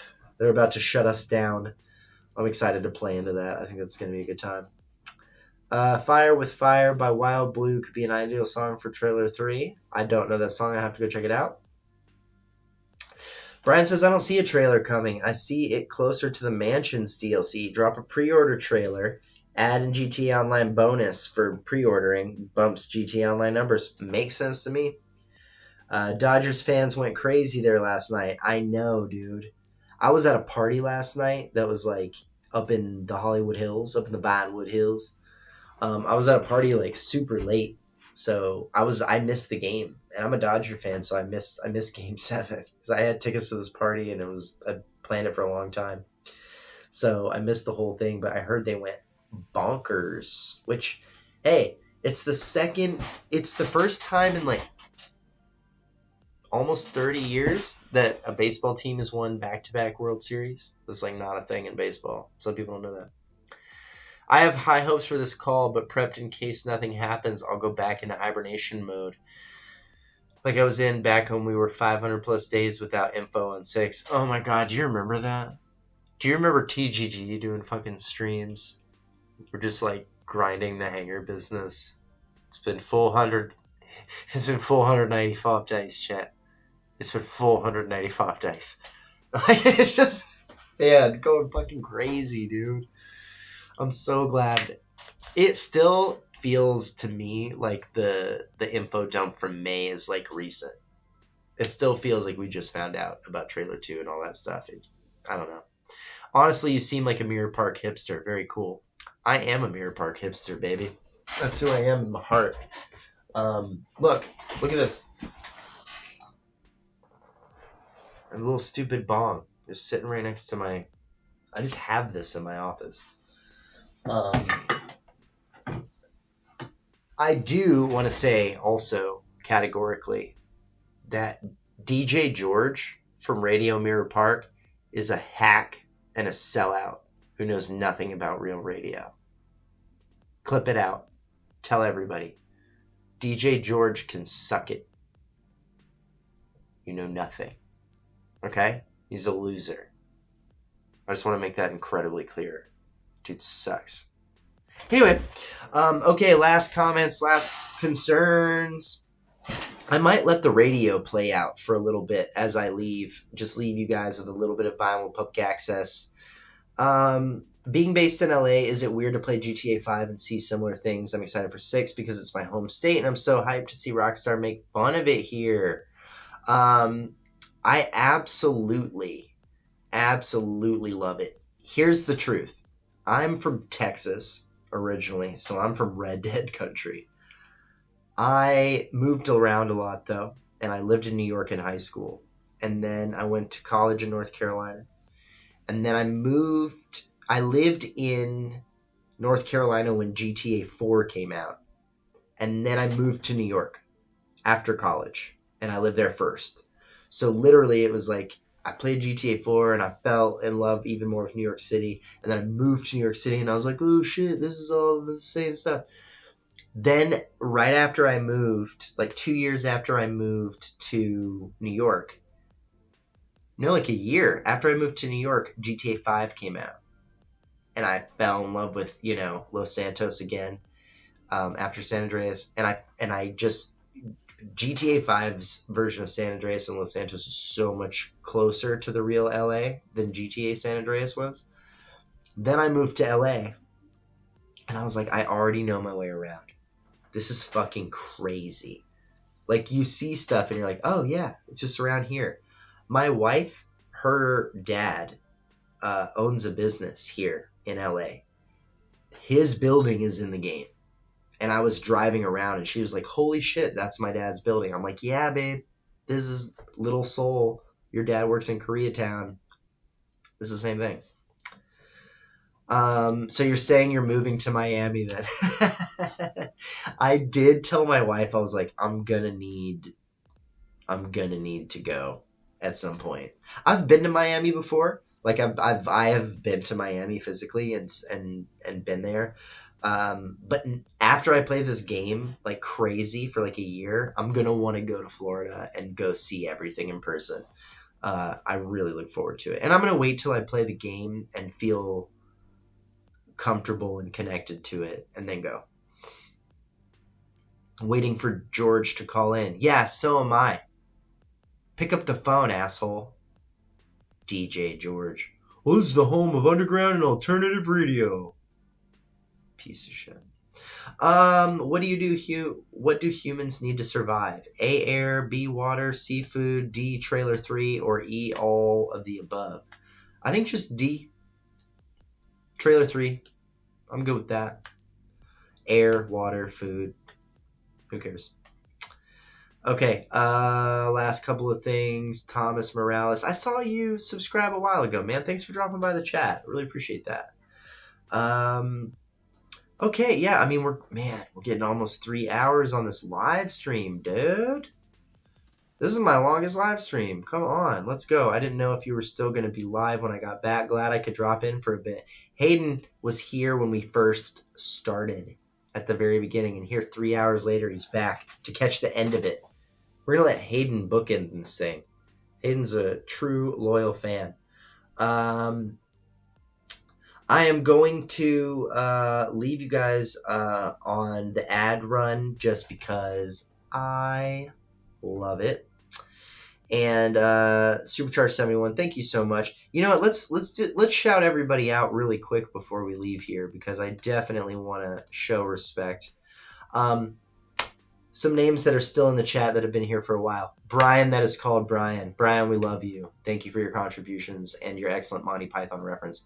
Gambit Arcana, thank you for your excellent taste in Marvel characters. Gambit is the best X-Men. Greg, thank you for being who you are. Greg, thank you for being Greg. Thank you for Gregging. Greg is like nobody's business. If you're going to give somebody to Greg, I've always said this. I always say this about him. If you need somebody to Greg, you go get Greg G Money 1990. He's the only one who Gregs like Greg can Greg. Hayden, bookending the series. He's our chapter 1 and our chapter 10. Thank you so much for being here. Jamie Hexam, our #1 fan. If you love this channel and you're trying to take that title, go and get it. Right now, Jamie Hexam, #1 fan. Let's see. Oh, I missed 2 more. Supercharged 71, thank you so much for being here. And Thomas Morales. Tomas probably, right? Tomas Morales. Thank you guys so much for dropping by this. I'm going to leave you with a little bit of Vinewood Public Access, the #1 fan-created GTA talk radio station. If you are a fan of what we're doing here, this is the last thing I'm going to say before I leave you on it. If you're a fan of what we're doing here, if you like Vinewood Public Access as a radio station, if you like me as a GTA content creator, here's what I need you to do. There's something you can actually do. Like and subscribe. Sure. Thank you for that. There's 2 things you can do. Go find my long form videos of the radio and play them. If you don't, like them, yeah. But put them on and just let it play. Even if you don't listen to it. I'd love it if you'd listen to it while you play the game. That's my dream. I made this so you can play GTA Online and listen to Vinewood Public Access. That's what it's there for. But if not, listen to it while you drive around in real life. I'll tell you this. You know what's a funny prank? Drive around your real city and put on my talk radio station and see how long it takes other people who get in the car, like your friends, your family, whatever. See how long it takes them to be like, is this real?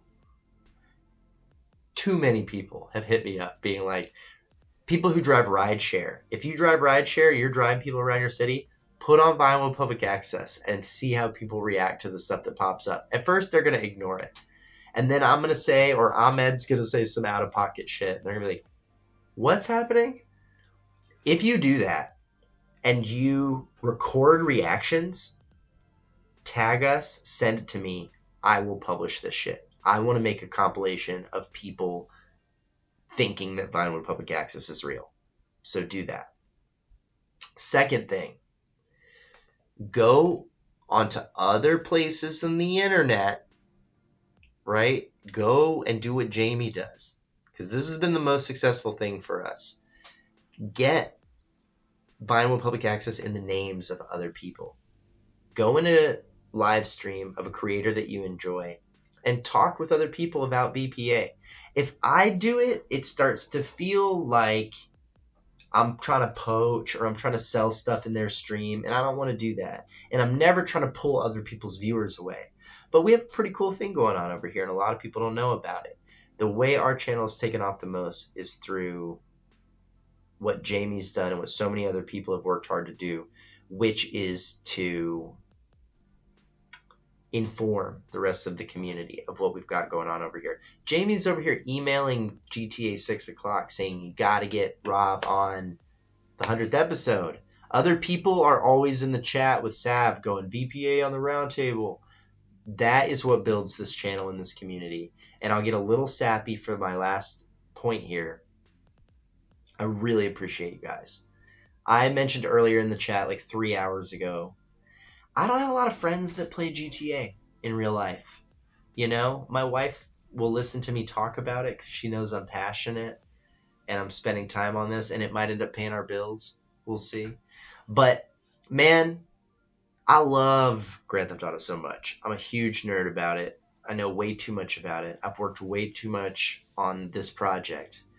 And I love making the connections with you guys. Jamie, Tomas, Gambit, Hayden, Greg, Sav, Glack, McT, all of you guys.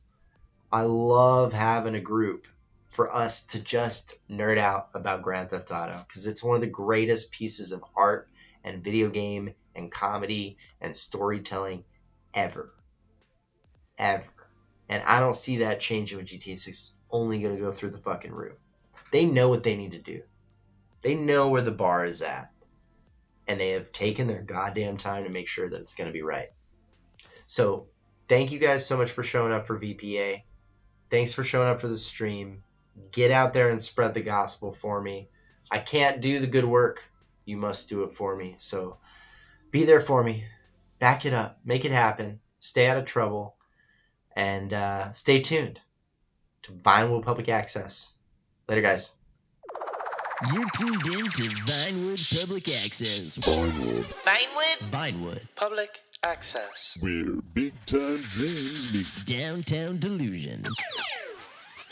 Good morning, everyone. We are into the wee hours here in Los Santos, which means the freeways are empty, the coyotes are getting bold, and the only people awake are cab drivers, insomniacs, and the guy in my building who plays drums with his forehead.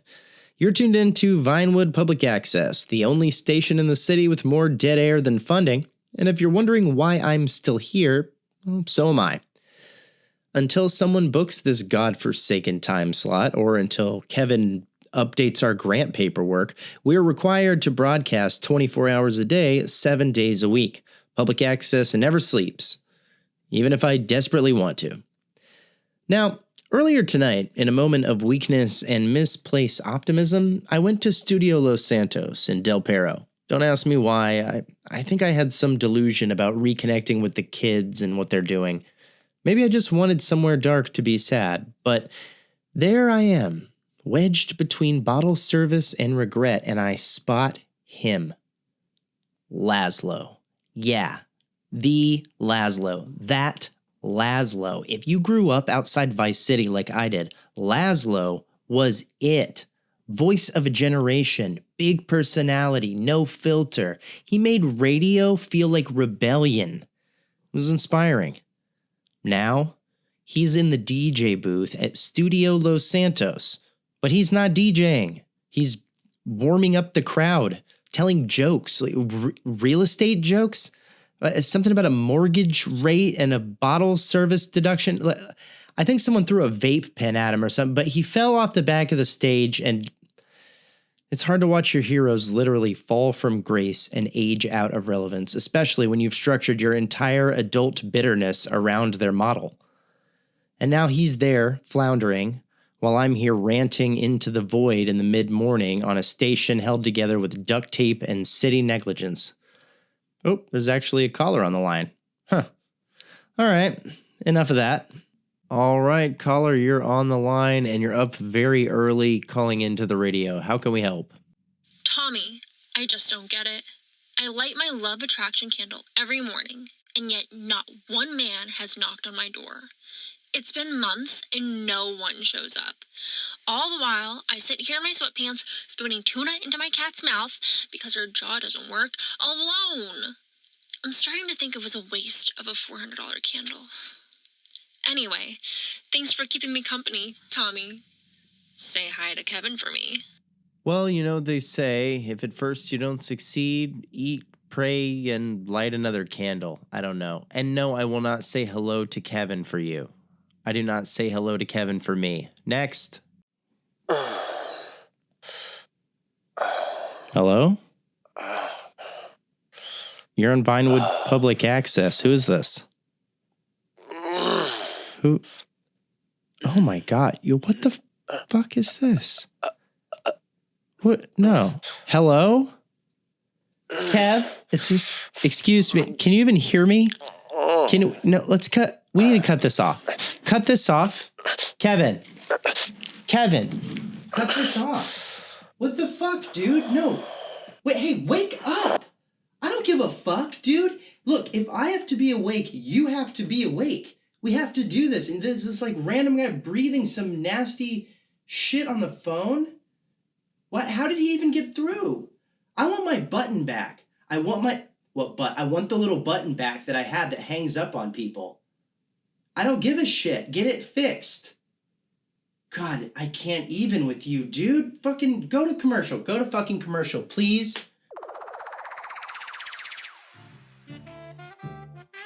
Do you want to be a post-apocalyptic millionaire while your neighbors are resorting to cannibalism? Do you want to be living the good life or having to eat your children in order to survive?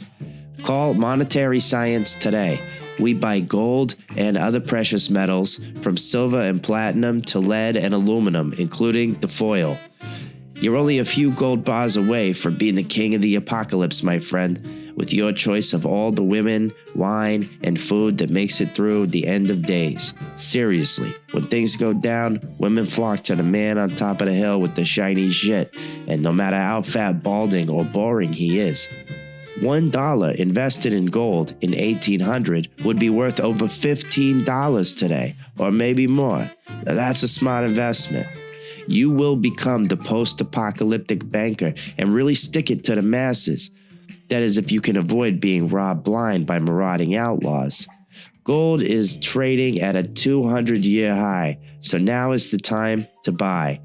Call in today at Monetary Science. We're Armageddon proof. You're tuned in to Vinewood Public Access.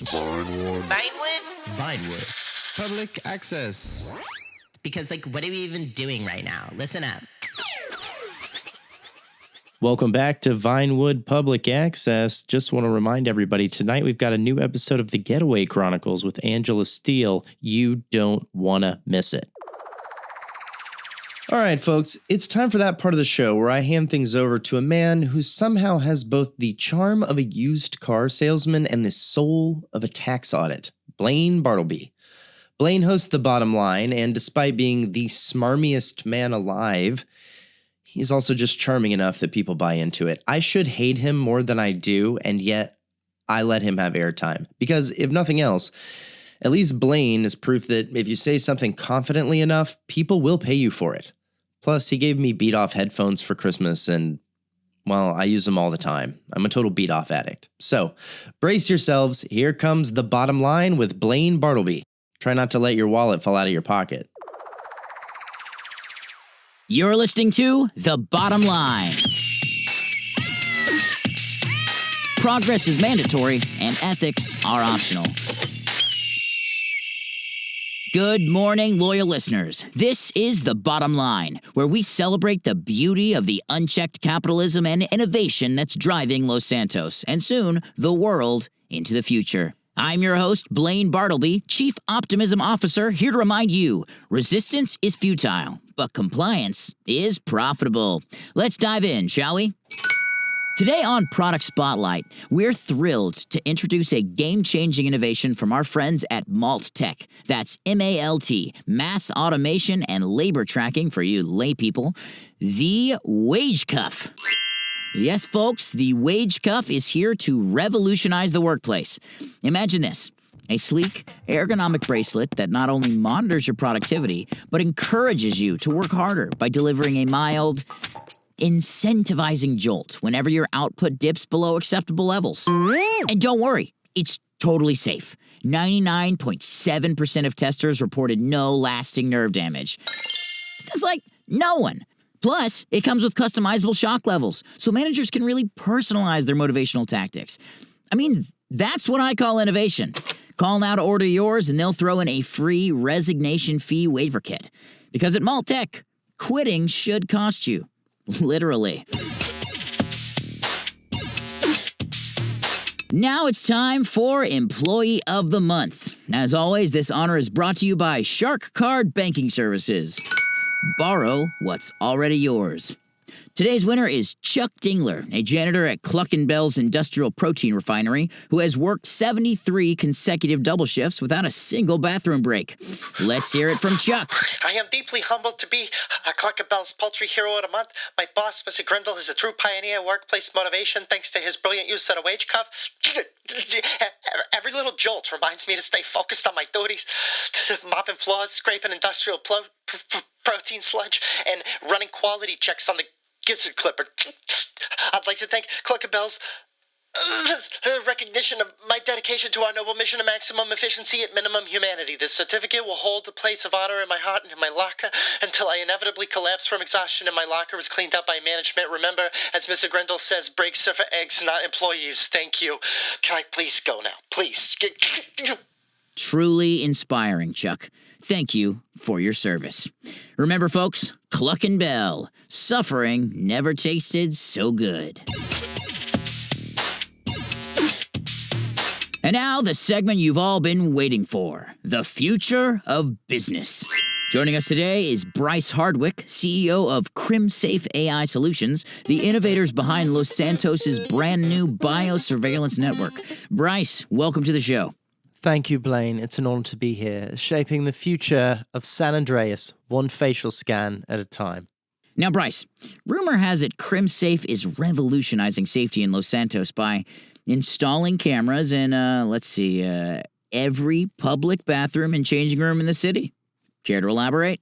Of course. Our patented biosurveillance technology ensures that everyone, and I mean everyone, is safe at all times by tracking suspicious activities such as tying your shoes too slowly or wearing hoodies in warm weather. We're able to proactively prevent crimes before they occur. Incredible.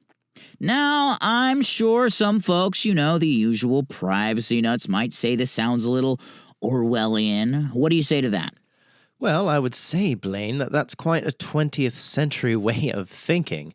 We at CrimSafe believe that privacy is a small price to pay for absolute control over your personal security. And besides, if you've not done anything wrong, then What have you got to hide? Bryce, I couldn't have said it better myself. All right, before you go, quick question. Do these cameras also track employees during lunch breaks? I'm asking for a very paranoid intern. Oh, Blaine. Well, let's just say at CrimSafe, we're always watching. As well you should be. Bryce Hardwick, thank you for your service.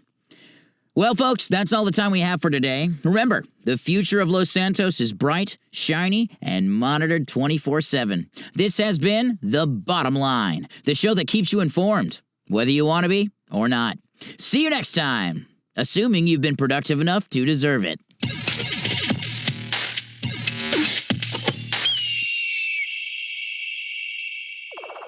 You're tuned in to Vinewood Public Access. Vinewood?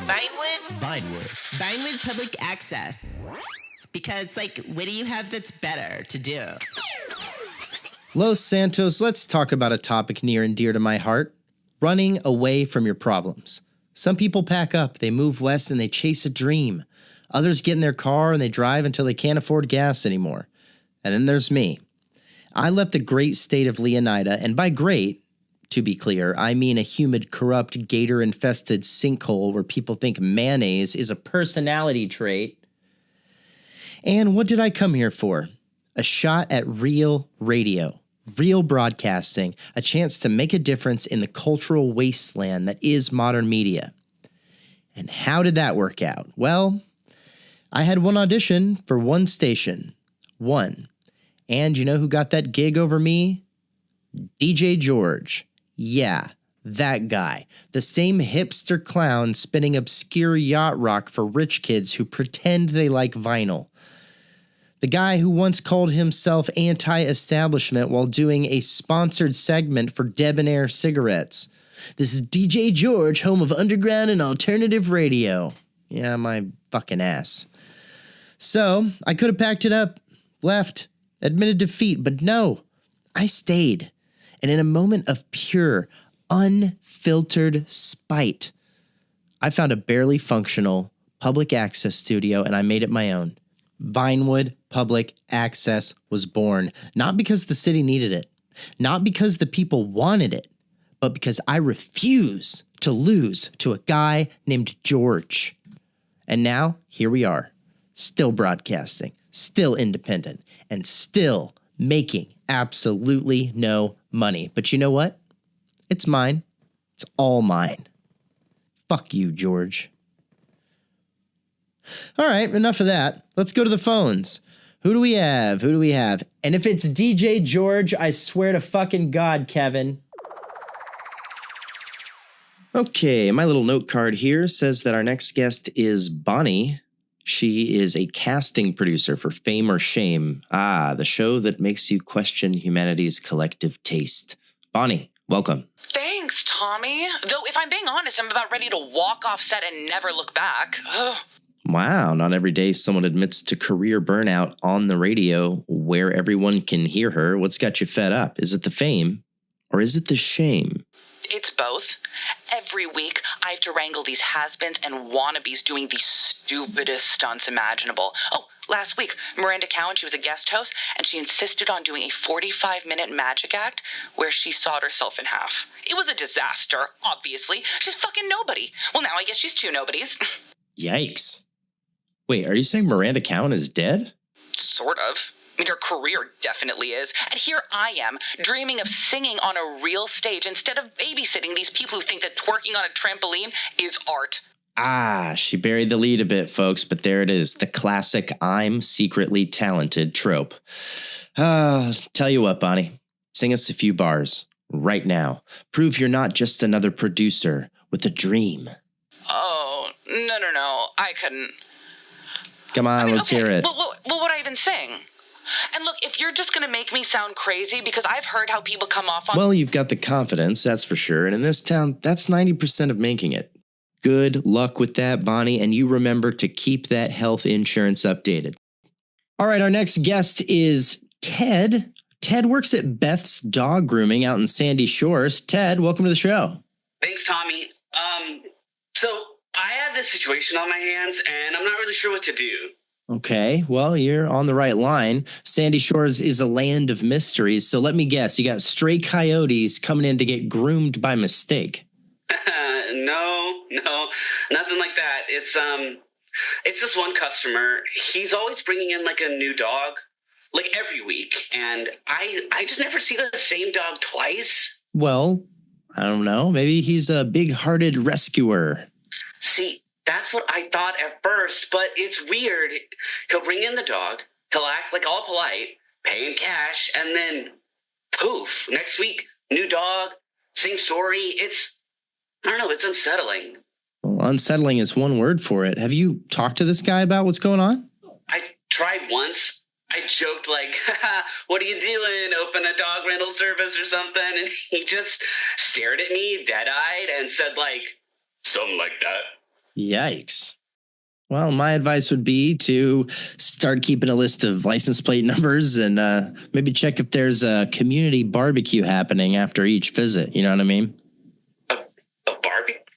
A barbecue? Oh, no. Oh, no. Oh, Jesus Christ. No. Oh my God.